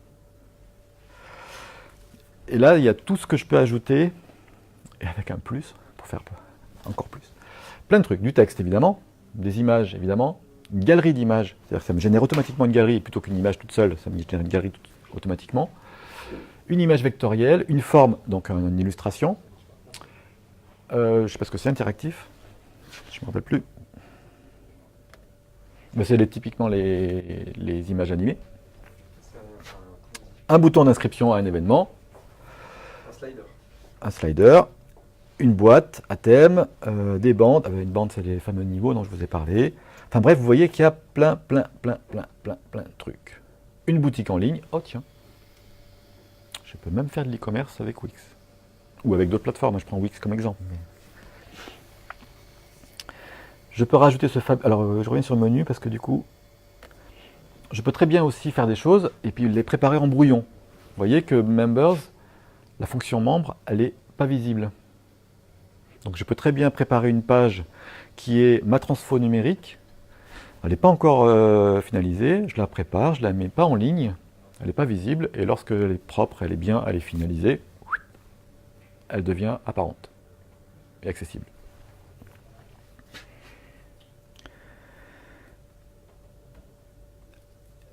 Et évidemment, alors pourquoi je... Est-ce que je suis pas dans le menu accueil? Évidemment que chaque élément, après, une fois qu'il est choisi, je peux le travailler. Je peux modifier l'arrière-plan du menu de départ. Alors le modifier en plein de façons, en format, en taille, en couleur, changer le fond, c'est plus cette image-là qu'il me faut, c'est une autre. Donc si je clique là-dessus, je vais modifier l'arrière-plan et je passe à un autre menu encore qui apparaît ici avec choisir la bande. L'arrière-plan, je peux mettre une vidéo, une image, une couleur simple. Donc en fait, on peut aller vraiment très très loin, mais on peut vraiment se perdre aussi beaucoup. C'est pour ça que je disais tout à l'heure, préparer du temps, parce que du coup, voilà, ça perturbe dans le fait que, comme je peux tout faire, ça me demande en amont d'avoir bien réfléchi à ce que je voulais faire pour ne pas perdre trop de temps, justement. Non. Ici, sur image, je peux aller dans ma machine et récupérer l'image qui va bien et qui me correspond à moi. Et ça demande une cohérence graphique, il faudrait presque voir un graphiste avant pour faire le... Et comme par hasard, sur un devis d'un prestataire, c'est la partie la plus élevée. Mais ça m'étonne pas. Parce que c'est le temps qui est le plus important. Et d'ailleurs, les devis sont différents des prestataires. Il y a des prestataires qui disent, moi, du pas très cher, je te fais une proposition, tu prends ou tu prends... Enfin, tu prends. Qu'est-ce que tu appelles pas cher? Voilà, la question qui tue. Ouais, je coupe le Facebook Live, non. Entre 1500 et 3500. En dessous, c'est bizarre. En dessus, c'est bizarre. Quand je dis c'est bizarre, ça veut dire qu'en dessus, ça peut s'assumer s'il y a des choses particulières, soit en volume, soit en technicité. En dessous, c'est plutôt le petit cousin qui est au chômage aujourd'hui et qui va te le faire. Qui peut être fabuleux ou qui peut être horrible. Et un prestataire en général sur un site web promotion, pas e-commerce, site web promotion, on est plutôt dans cette gamme de prix là.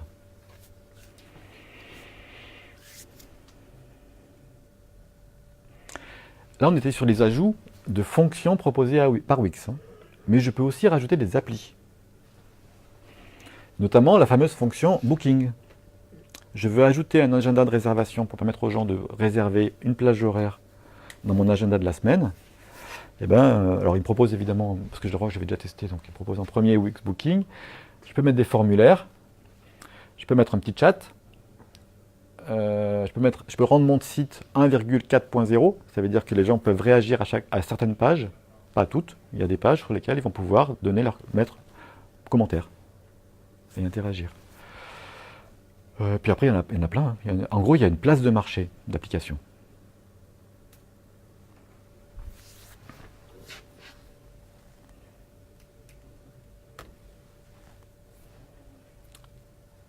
Est-ce que ça va sur Wix? Est-ce que vous avez des questions? Est-ce que ça vous surprend? Est-ce que ça vous paraît accessible, pas accessible? Est-ce qu'il y a une adaptation à envisager pour les utilisateurs de Mac? Deux? Mais c'est pas Mac ou PC ça, c'est du en ligne, peu importe. Non, parce que j'ai déjà eu le cas dans mon entreprise précédente où l'agence web avait entre guillemets du mal, je pense que c'était de l'incompétence, à avoir un affichage équivalent entre PC et... Ah non, c'est du HTML. Ouais, sauf que quelque part, elle a un peu raison. Ouais, moi j'ai jamais de problème. Ouais, mais elle a un peu raison. Ah ouais? Ouais. On s'est aperçu cette semaine, la semaine dernière, pardon. Sur les Mac, alors moi je connais pas très bien les Mac, mais c'est des écrans Retina. Et les écrans Retina, ils ont une résolution qui est complètement différente. Ça veut dire qu'une image, il faut la multiplier par 2 en termes de points pour la faire afficher correctement sur un Mac que sur un PC. Ça veut dire qu'en création de site web, ça veut dire que sur chaque image, il faut la pousser avec il faut faire 2 images. Une image classique, une image spéciale Retina. Et l'écran le site web va automatiquement déterminer quelle image il doit pousser. Et ça, les prestataires de la Drôme le découvrent aujourd'hui, en fait. Enfin, la Drôme, parce qu'ils nous appellent. Oui, c'est tout récent. Mais du coup, c'est... Et donc, non. Ça, ils n'intègrent pas, par exemple. Typiquement, c'est la fonctionnalité... En fait, le risque que tu as, c'est quoi? C'est que... l'image soit un peu pas non plus. Elle est pixelisée. Elle est pixelisée, en fait. J'ai jamais vu. Ouais. Alors, ça marche surtout sur les logos, par exemple. Sur les images vectorielles, on le voit un peu.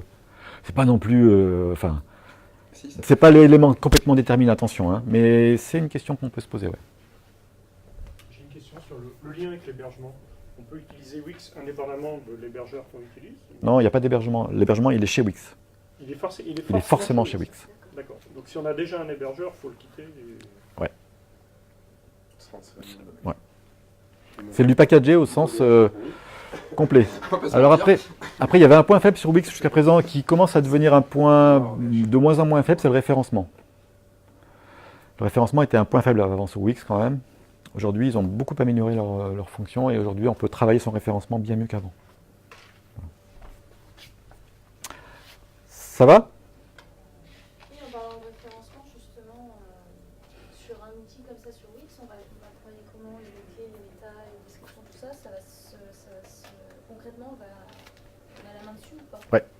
Sur chaque page, vous avez l'accès aux trois balises, titres. Alors, référencement, j'ai fait une remarque préalable. Le référencement, il y a l'aspect technique, 20%, et l'aspect marketing, 80%. C'est-à-dire que dans la majorité du boulot du référencement, c'est vous. Qu'est-ce que vous avez imaginé comme expression clé que vos visiteurs souhaitaient taper sur Google le soir? Ou dans le bus, avec ça. En gros, ça veut dire que, et votre première réflexion, ça va être de maximiser le nombre de mots-clés qui vont être imaginés. Parce que vous ne savez pas ce que les gens vont taper pour trouver le moulin digital. Rappelez-vous, ce que j'ai mis dans le slide, des gens qui ne vous connaissent pas et que vous ne connaissez pas. Donc, ils ne connaissent pas le mot moulin digital. Ils cherchent quelque chose pour être accompagnés sur leur projet numérique sans connaître le moulin digital. Qu'est-ce qu'ils vont taper comme mot?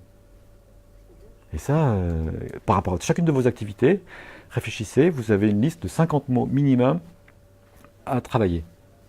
Mots-clés génériques, mots-clés spécifiques et mots-clés géographiques. Mots-clés génériques, restauration, mots-clés spécifiques, italienne, mots-clés géographiques, Valence. Parce que là, ça commence à faire faim. Et c'est pas forcément visible dans les pages, ça peut être caché dans le... Oui, mais la première réflexion, c'est visible. Par étapes. Souvent, on va chercher simple. D'abord, qu'est-ce que les gens vont voir en termes de texte, en termes d'image et en termes...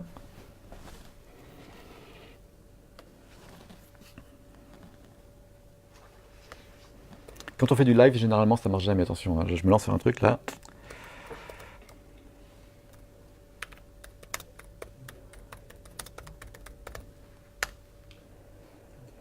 Alors ça, je passe. On avait déjà fait un café outil là-dessus, sur le référencement local, ce qui était là. Voilà, ça c'est fait.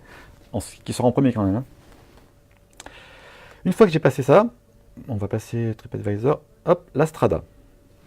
La Strada, la partie référencement. Tiens, qu'est-ce qu'elle a mis là? Ça, c'est un message commercial. Au-delà du au-delà du référencement technique, balise, machin, c'est quel message? Là, regardez, la Santa Maria accueille. Bim. Ah ouais, on a ni pizza, ni italien. Je pousse pas des messages, des mots commerciaux. Je pousse pas du message marketing. Je pousse pas du truc à clic. Et du coup, ça veut dire que la quête d'être premier sur Google est peut-être moins forte. Peut-être que là, c'est un mauvais exemple, mais ça aurait pu être l'inverse.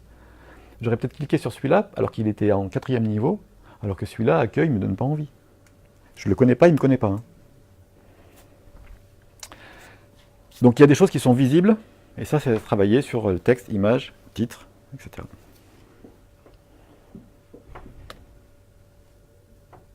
Ça, c'est le titre que tu mets là. Non, justement. C'est un autre titre, c'est une balise spécifique qui s'appelle titre, title en anglais, titre, dans lequel je vais renseigner des mots-clés. Généralement mon nom d'entreprise, et puis des mots-clés qui peuvent être réfléchis autrement que techniques pour le référencement, mais des mots-clés percutants, des mots-clés promo, exclusif, pas cher, vu à la télé, peu importe. Solde, tiens. Et les langues. Alors, si on a ouais. une activité Multilangue. potentiellement Ouais. Européenne, donc Ouais. avec expression en anglais et autres, Ouais. comment on fait? Est-ce qu'il faut... Alors ça, jusqu'à présent, enfin il y a quelques temps, les plateformes ne le géraient pas. Maintenant, ils commencent à le gérer. Ça veut dire que là, par contre, j'avais repéré un peu les principales plateformes qui gèrent le multilangue. Wix le gère à peu près bien. On peut faire afficher un petit drapeau ici et avoir deux. Voilà. Il le gère à peu près bien. Là, typiquement, c'est un exemple où là, le CMS serait quand même préférable. Mais bon. À quel moment tu veux le titre alors que tu me dis que c'est- Ah, pardon. Alors, tuc, tuc, tuc. C'est dans le développement, là, dans la partie. Non, c'est dans la page. C'est dans. C'est ça qui est le plus important, là, du coup, c'est super important, quoi. Enfin, Mais le contenu déjà, hein, parce que rappelez-vous, le texte qui est là, conseiller consulting, ouais. ça c'est des mots-clés qui sont visibles. Et par le visiteur, mais on oublie les visiteurs, et par Google. Oui, mais là, il faut qu'il ait déjà cliqué, quand même. Non, Non? Ah non, si tu tapes. D'accord. non, non, mais le mot-clé qui est là, Ah, ok. le robot Google se dit, tiens, Axis, ça a du sens avec conseiller consulting. Donc la réflexion est la première à avoir, c'est déjà le texte qui est visible. Après, on ira par étapes. Premier. C'est intéressant d'avoir du contenu quand même à minima sur la page d'accueil. Parce que Ouais. des fois, c'est vrai que les sites sobres, ça fait envie, ça peut. Ouais. Il y a les deux, mais. Ouais, c'est. référencement, Ouais, il y a un juste curseur. Ouais, c'était une très bonne remarque. Il y a un juste curseur à trouver entre ne pas trop. Là, ça pousserait à dire le minimum. Et côté Google, ça pousserait à dire un peu plus quand même pour l'alimenter. Moi, je pense qu'il vaut mieux s'oublier côté Google, raisonner visiteur. Parce que si le visiteur s'en sort bien, Google s'en sort bien. Google se met. En fait, Google, il a des lunettes, un chapeau, un imperméable, et il est déguisé en visiteur dans le bus. Et il fonctionne de plus en plus comme ça. Il se met à la place du visiteur, il se dit si le visiteur comprend, moi je comprends. S'il ne comprend pas, moi je ne comprends pas. Donc peut-être qu'il faut mieux pousser le curseur sur pas trop quand même.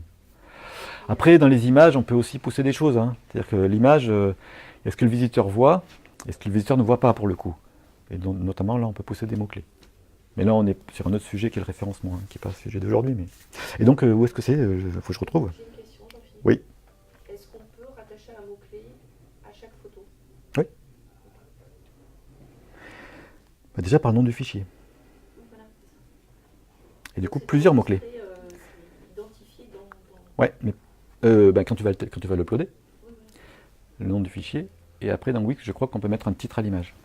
J'ai un doute là, mais je crois qu'on peut mettre un titre à l'image. C'est un deuxième volet. Et je crois même qu'on peut mettre la balise Alt, la fameuse balise Alt, sur chacune des images. Mais là, j'ai un doute. Et je cherche juste où est-ce que c'est le référencement.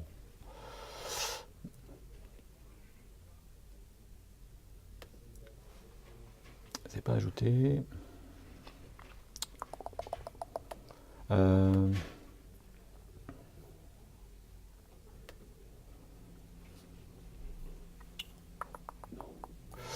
Ça doit être dans le menu.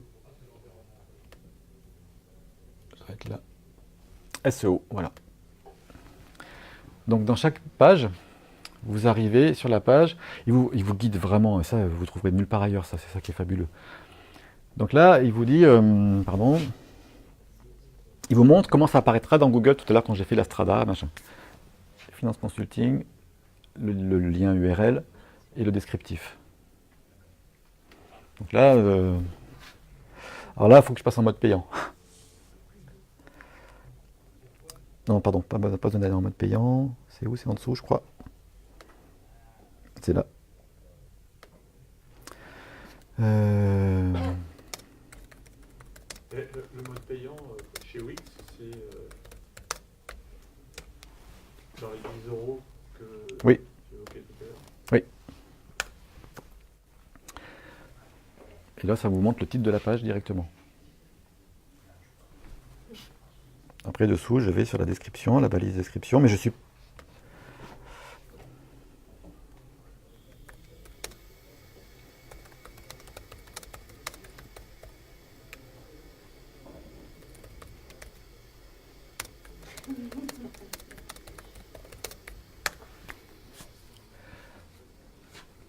Vous avez vu l'heure, on est à la bourre.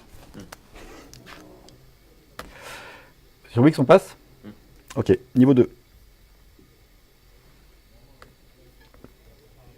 Donc niveau 2, on passe à un autre outil. Ça c'est déjà vu. Donc oui, pardon, pour les plateformes packagées, d'autres exemples. Là on a vu Wix, j'en cite 3 autres. Jimdo, allemand depuis 2007. C'est bien adapté à l'e-boutique. Il était préalable à Wix. Il était plus fortement présent sur le territoire, enfin sur l'entreprise qu'on accompagne dans la Drôme avant Wix. Maintenant, il a tendance à passer un peu à derrière. Ça va de 6,50 € à 15 € par mois et c'est simple. Peut-être même plus simple que Wix encore. Oh, j'ai une petite question. Quand tu passes par ça, tu as ton adresse mail et ton nom de domaine? Non. Par défaut, non. Tant que je ne suis pas en mode payant, je ne suis pas en mode. Ah j'ai non, pas... mais, non, on parle de. Tu payes, hein, t'as un site internet, tu payes, c'est normal. Et du coup, après, tu as deux solutions. Soit tu as déjà un nom de domaine. Oui. Et tu viens faire ce qu'on appelle une connexion. Tu appuies sur le bouton connecter. Ouais. Et du coup, tu vas dire à Wix, ben, mon nom de domaine, il est là. Et le lien sera fait.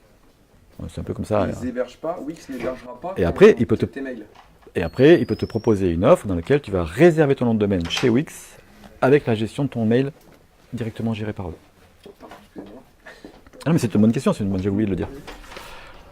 Site W, c'est la plateforme packagée française. Il y en a plusieurs autres, hein, mais non, je ne dis pas. Depuis 2009, c'est simple, par contre c'est plus cher. L'offre de départ est à 12 € par mois. Et ils ont des modèles qui sont super bien. Des gabarits qui sont super bien. Weebly, ça c'est américain, c'est très connu. Alors là pour le coup c'est le plus simple de tout ce que j'ai vu pour l'instant. Et on est sur 5 à 20 € par mois. Après il y en a d'autres, hein, il y en a plein. Il y a Strikingly, c'est chinois. Là c'est pareil, je ne sais pas comment ils sont débrouillés, mais ils ont un nombre de modèles qui est hallucinant et qui sont vraiment sympas. Ils sont nombreux, c'est exactement ça. Voilà. Deuxième solution, donc WordPress.com. Donc là on est sur WordPress, mais en WordPress.com. Ça veut dire qu'on est sur le même format de type SaaS. Ça veut dire que je vais créer un compte sur WordPress. Je ne vais rien m'occuper sur l'aspect technique, d'hébergement, d'installer un fameux CMS open source. Rien que les mots, ça fait peur. Donc là, on est sur un niveau intermédiaire où alors WordPress a été créé en 2003 aux US. Ça a été traduit directement, enfin un an après en français. C'est le fameux CMS, un logiciel de gestion de contenu. Le point de départ de WordPress était sur les blogs. Au départ, c'était vraiment très typé sur les blogs. Et maintenant, c'est beaucoup plus ouvert sur des sites et même sur des boutiques en ligne. Comme je vous le disais, il y a un site sur 3 dans le monde. Et quand on regarde que ceux qui ont un CMS utilisé, c'est 60% des sites dans le monde qui utilisent un CMS, qui utilisent WordPress comme CMS. Dans le monde. Donc là, typiquement, je voudrais avoir la liste des adhérents de la French Tech Valence Roman dans mon site web en tant que base de données. Ce qui me permettrait, par exemple, pour un visiteur, de filtrer par une petite liste déroulante tous ceux qui sont dans la startup, dans la catégorie santé. Tous ceux qui sont dans la catégorie... Ça, je ne peux pas le faire avec Wix. Dès qu'on a une base de données, on a Wix, on fait une croix dessus. Là, on est typiquement sur des logiciels qui gèrent ça et qui fonctionnent même que sur des bases de données. Donc là, il faut réfléchir à ça en amont, parce qu'une fois que c'est fait sur Wix, par contre, on ne peut pas dire « Tiens, je voudrais rajouter la fonctionnalité base de données », ça n'existe pas. Voilà. Et du coup, si je gère des bases de données, forcément, je peux aller plus loin et générer une boutique en ligne, complètement. Et là, de la même façon, on a accès à des thèmes, des gabarits, des modèles, des templates en anglais, et il y en a foultitude, et des modules qui ont été développés par des développeurs pour des fonctionnalités spécifiques, soit standards, soit propres à vous. Donc là, on est sur WordPress.com. Si vous voulez voir ce que ça donne ça. Donc pour ceux qui connaissent WordPress, on est sur l'environnement WordPress classique. Sauf qu'on n'est pas sur... On est sur WordPress.com. Alors, je n'ai pas créé le nom de domaine, hein, / le moulin digital, quoi. Et on a sur les menus classiques qu'on retrouve aujourd'hui dans WordPress. Donc ça veut dire que c'est un bon moyen peut-être de se faire un test et de passer la main à un prestataire WordPress du territoire, de la Drôme. Parce qu'il ne faut pas aller ailleurs. Ah, ok, de l'Ardèche aussi, vous avez le droit. Et donc là, alors oui, si je reviens sur les pages du site.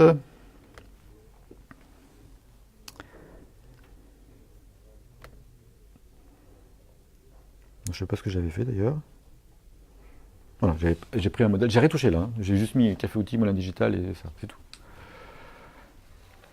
Et on est sur son site web, et là je peux modifier le contenu, le texte, tout ce que je veux. De la même façon que dans Wix. Mais de façon un peu moins intuitive, honnêtement, il faut le dire. Parce que c'est géré en fait, pour être simple, WordPress est géré par article et par page. On va générer des pages dans lesquelles on va générer des articles.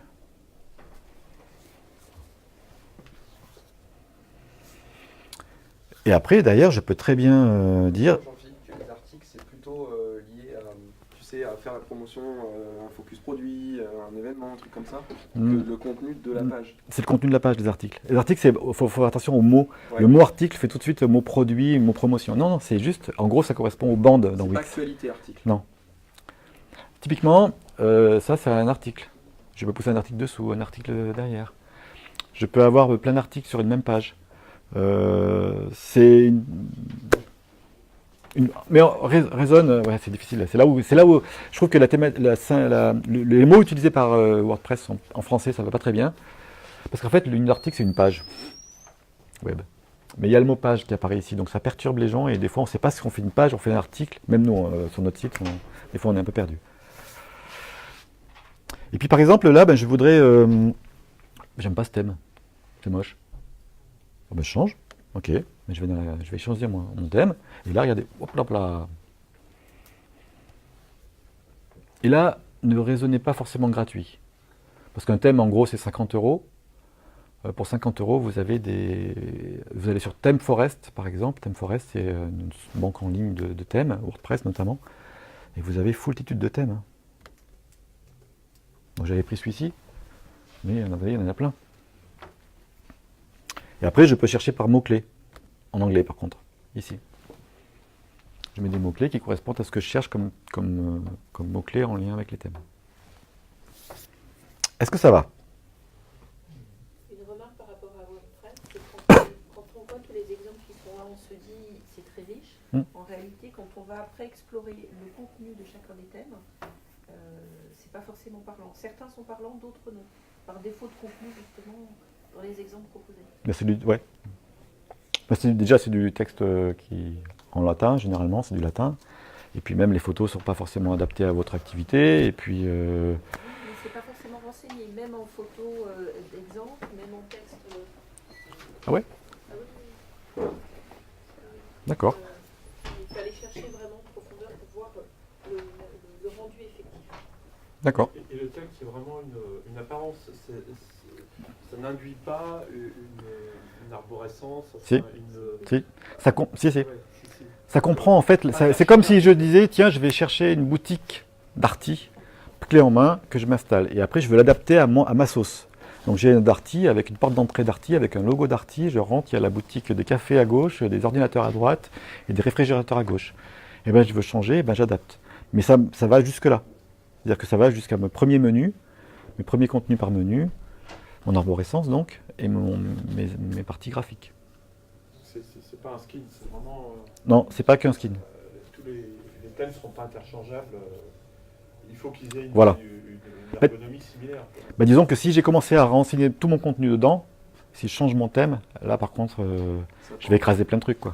Ouais. Donc c'est pour ça qu'il vaut mieux le faire au début, parce qu'une fois que j'ai commencé à mettre tous mes contenus, si le gabarit n'a pas la même arborescence, je change mon...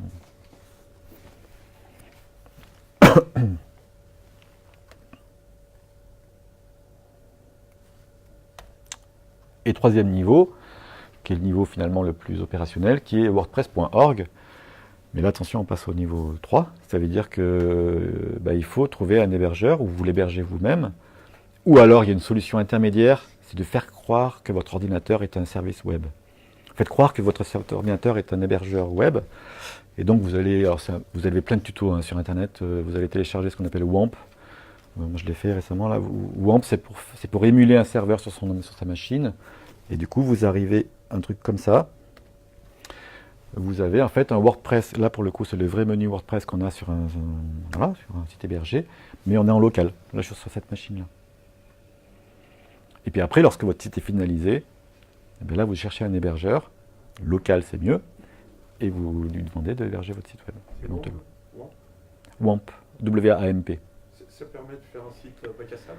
Non, ça permet juste d'émuler, d'installer une base PHP, une base MySQL, Pour lui faire croire qu'on pour faire croire qu'après derrière, on va installer WordPress derrière. Donc on va télécharger WAMP, on va installer WAMP. Là, forcément, ça va merder. Et forcément, il va falloir faire tuto comment faire pour résoudre mon problème de DLL, machin truc. Donc c'est pour ça que je dis ça exprès, hein, parce que ça va forcément arriver. Donc il faut accepter de prendre du temps, d'aller chercher sur les tutos. Ah tiens, j'ai récupéré le DLL qui manquait, j'installe, WAMP fonctionne. Et une fois que WAMP fonctionne, vous allez télécharger WordPress et installer WordPress sur votre serveur local.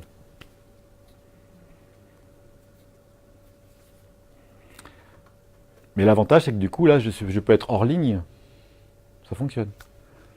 Enfin, ça fonctionnera sur les fonctionnalités du local. Je peux pas. Mais là, je suis sur WordPress. Là encore, je veux changer l'apparence. Je vais récupérer un autre thème. Là, je passe en ligne, par contre, parce que je suis connecté. Et je vais sur les. Ben non, ça c'est les thèmes. C'est les thèmes qui me sont proposés, et j'en veux d'autres. Je crois que c'est comme ça. Et là, je vais en ligne chercher tous les thèmes qui sont mis en avant, populaires, derniers en date, favoris. Et là, je suis en ligne sur les thèmes proposés par WordPress.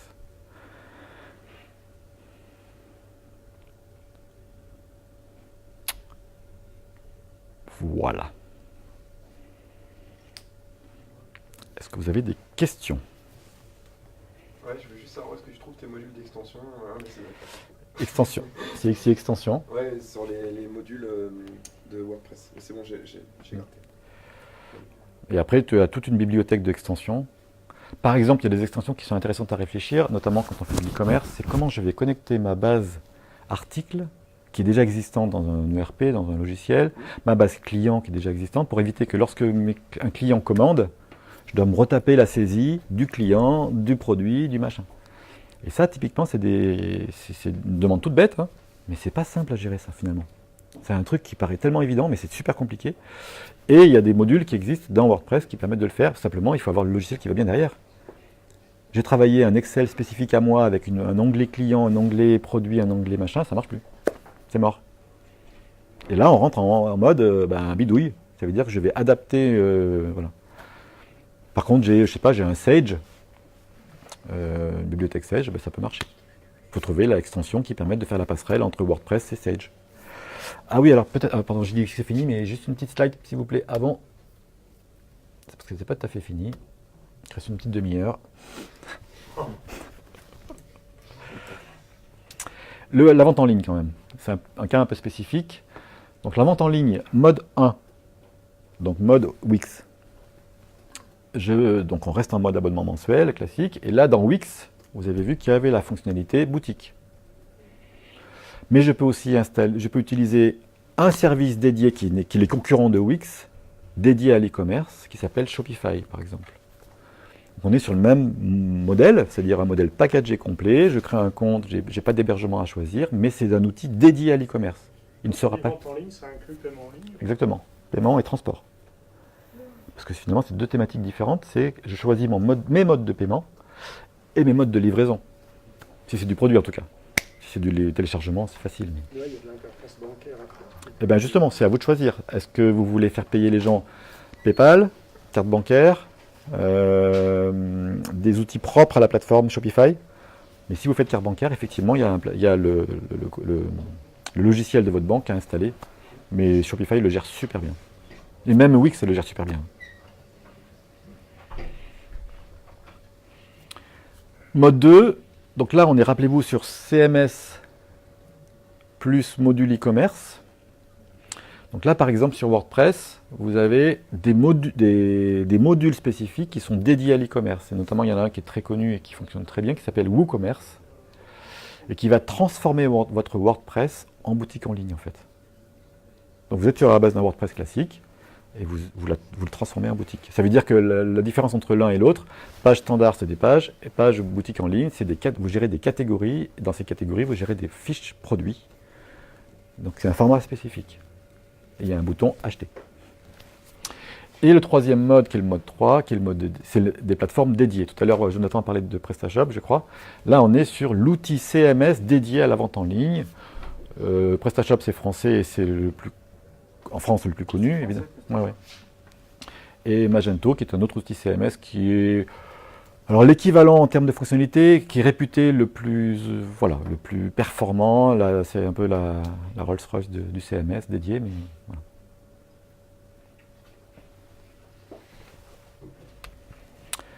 Ah oui, pardon. Et 4 outils complémentaires. GIMP, c'est forcément quand on a des images, forcément il faut les retoucher. En taille, en style. Voilà. Donc GIMP, c'est un outil gratuit qui permet de retoucher ces images. Deuxième outil gratuit, et ça je trouve ça rigolo. Tout à l'heure on a dit le mot cohérence.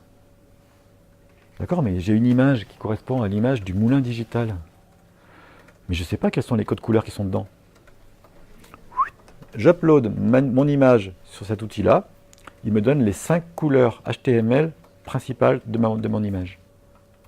Ce qui fait que forcément, si je mets en fond telle couleur, en police telle couleur et en entourage de photos telle couleur, globalement, normalement... Ah oui, pardon, j'ai oublié. Bon, super. Forcément, je vais être dans une cohérence graphique. Ou en tout cas, je prends moins le risque de m'en éloigner. Comme chaque couleur HTML est unique, avec cet outil-là, j'upload mes images et je récupère mes 5 couleurs HTML de l'image. C'est moi je trouve ça fabuleux. Ça veut dire que ça dit si l'image est cohérente ou pas? Non, ça t'extrait juste de l'image. Par exemple, de cette image-là, il va m'extraire 5 couleurs principales qui sont dedans. Donc forcément cette couleur-là, cette couleur-là, cette couleur-là, cette couleur-là. Et le blanc. Et donc il me les met en petits carrés. Je clique sur le code de l'image, il me le met en presse-papier. Je vais dans mon site web WordPress et je dis que le fond, je le veux comme ça. Je l'aurai forcément comme ça. Je dis que l'entourage de l'image, je le veux comme ça et il sera forcément comme ça. Et quelque part, je respecte les couleurs principales de mon image. C'est mon exemple, c'est pas une image. Mais... Non, le plus simple, c'est de montrer. Ouais, comment tu choisis, comment t'assures de pouvoir avoir ce petit onglet où tu peux cliquer à chaque fois pour avoir la même couleur? Color Palette Generator, hop, je tombe là-dessus. Une fois que je tombe là-dessus, je vais uploader mon image. Alors, il faut que je trouve une image.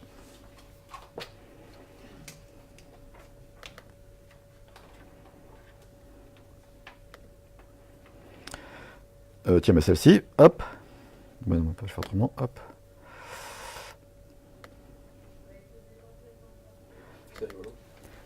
Il me l'upload et il va me donner les 5 couleurs principales qui sont dans cette image-là. Pardon. Avec les 5 principales couleurs qui sont extraites de l'image. Donc je mets ce fond-là, j'écris avec cette couleur-là. Hein? Ouais, mais tu tapes Color Palette Generator, c'est bon.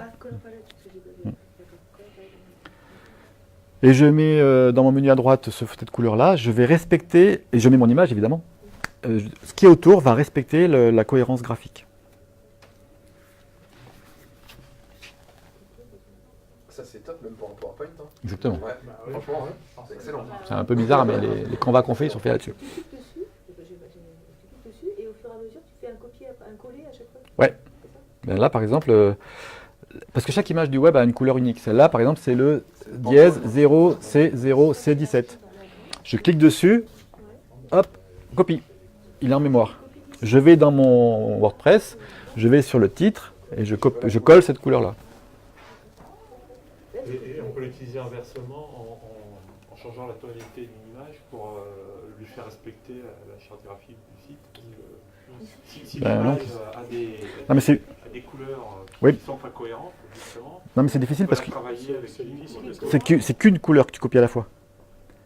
Donc tu vas sur une image, tu ne peux pas le faire. Ou alors il faut aller dans le GIMP et dire que tu veux sélectionner des zones, et effectivement. Mais c'est de la bidouille là en plus, hein, déjà. On retourne dans la bidouille.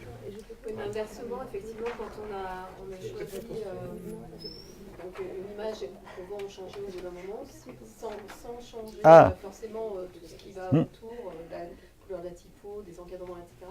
Est-ce qu'on peut adapter en fait l'image, la travailler Ouais, mais là, on est un au... outil qui permet Oui, de oui. travailler les photos. Ah oui, c'est c'est vrai, réciproque. qu'on a choisi. Oui, mais là, on passe sur un autre sujet complètement, qui est le traitement d'image, qui peut se faire avec GIMP ou avec Photoshop, c'est pareil. Hein. Mais là, du coup, on va devoir dire que dans l'image, je veux détourer les cheveux de Jean-Philippe Falabella. Tiens, il a plus les cheveux gris. On change des couleurs. Du coup, mais là, c'est du travail parce que forcément, c'est unique. Enfin, l'enjeu, c'est la sélection en fait de l'image. Mais ça existe, bien sûr qu'on peut le faire. Forcément, les gens qui travaillent des images, ils enlèvent des gens, ils enlèvent des trucs qui gênent. Et là, on est quand même sur de la technicité quand même. Celui-ci, c'est le même principe, sauf que c'est pas d'extraire des couleurs principales d'une image, mais c'est je veux, tiens, oh punaise, mais cette couleur-là est géniale. Je veux cette couleur-là. Donc là, on va intégrer ce qu'on appelle un petit module d'extension sur son navigateur. Alors, non, c'est pas celui-là. Si, c'est celui-là. Colorzilla. Je clique.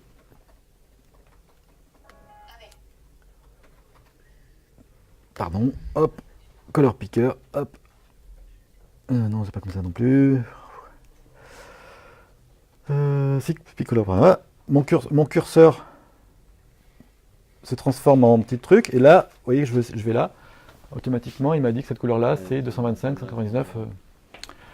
Je clique juste dessus, il me la met en mémoire, et après, derrière, dans mon menu, je mets que la bande, elle est de cette couleur-là. C'est le même principe. Et ça ne fonctionne que lorsqu'on est en navigation Internet ou ça Oui. peut être- Ah oui, ça, c'est des outils de navigation Internet.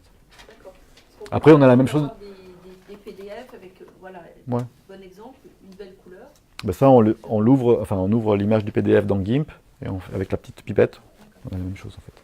Est-ce que tu as autre chose en dehors de GIMP à proposer? Parce que je trouve que c'est assez lourd, assez complexe à utiliser quand on ne connaît pas du tout GIMP. T'as Picasa, c'est tout ça? Après, il y a des services en ligne, mais j'ai oublié les noms, mais des services en ligne qui sont plus simples, mais... Non, là, j'ai un problème de mémoire. Tu peux faire des retouches sur Google Photos. Google Photos, où tu peux faire des trucs simplissimes qui sont... Parce que The GIMP, c'est un Photoshop. C'est un Photoshop open source. Voilà, Ouais. c'est poussé, hein. Ouais. Je cherche le nom de... Ouais. Ben, je peux te donner, Juliette, on avait repéré un service en ligne qui était bien fait, qui était simple. Mais j'ai oublié le nom, je te redétaillerai. Picasa? Picasa, ouais. Oui, Picasa. Microsoft, ouais. Ah oui, bah, Google Photos, Google. Même ça, Et The GIMP, open source. Ouais. Voilà. Ah pardon, et puis du coup, effectivement, ça c'est... je cherche des thèmes. Ben voilà, si je veux avoir la foultitude de thèmes, alors c'est au niveau mondial, hein. Forest Theme, vous avez thème extension, et vous allez chercher sur les thèmes, menu déroulant, les thèmes WordPress, et là vous avez, waouh! Ça a été dit tout à l'heure, je crois, What 1000 thèmes. Cette page-là, donc, on en dit chaque outil. Comment tu as accédé comment? À quoi? Quelques outils complémentaires ou c'est quoi? Je sais pas. C'est moi qui l'ai fait ça. Ouais. C'est do it yourself jusqu'au bout. C'est pareil, il faut Il aller bosse sur, un peu quand même. sur Google et taper thème pour aller chercher les... Forest Theme. Alors après, la plupart du thème sont payants par contre. Hein. C'est 50 €, je disais, mais là, c'est pas très cher. Parce que là, du coup, c'est la boutique. C'est le Darty copier-coller que je mets dans mon site. 80 € maximum. Ouais, entre 50 et 80 $ en fait, c'est des dollars. Rappel, 3 événements qui arrivent.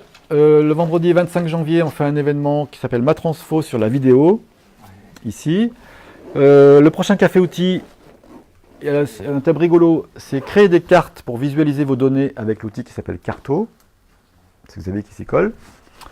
Et jeudi 24 janvier, un pitch presque parfait, entre midi et 2 pour le coup, là, pour assister au pitch de 2 startups, de porteurs de projets, du territoire. C'est des projets pas lancés. Hein. Des projets, il y en a un qui est lancé et un qui n'est pas lancé. Mais il est lancé tout récemment, le projet qui est lancé, il est même en cours de lancement en fait. Le timing, c'est quoi du coup, ma transfo? Toujours 1 heure? Là, on est sur 1h30. Comme aujourd'hui? Voilà. Okay. 1h30. Non, on est sur 1h30, 1h30 et 1h15. D'accord. Le café outil aussi, il est sur 1h30 aussi alors. Ouais, en fait, j'ai débordé. Je sais, mais non, mais tu dis mais 1h30 celui-là. Ouais, il fait comme ce matin, il commence à 9h, il finit à entre 10h et 10h30, ça dépend. Ouais. C'est prévu comme ça. Voilà. On est resté riche. Il fallait faire presque niveau 1 et niveau 2. Mais après, du coup, ce sujet-là, moi je pense qu'on pourrait presque le décliner après pour aller sur un truc sur WordPress spécifique, etc. Là, c'était un premier tour de piste. Super. Voilà. Merci à vous. Merci bien.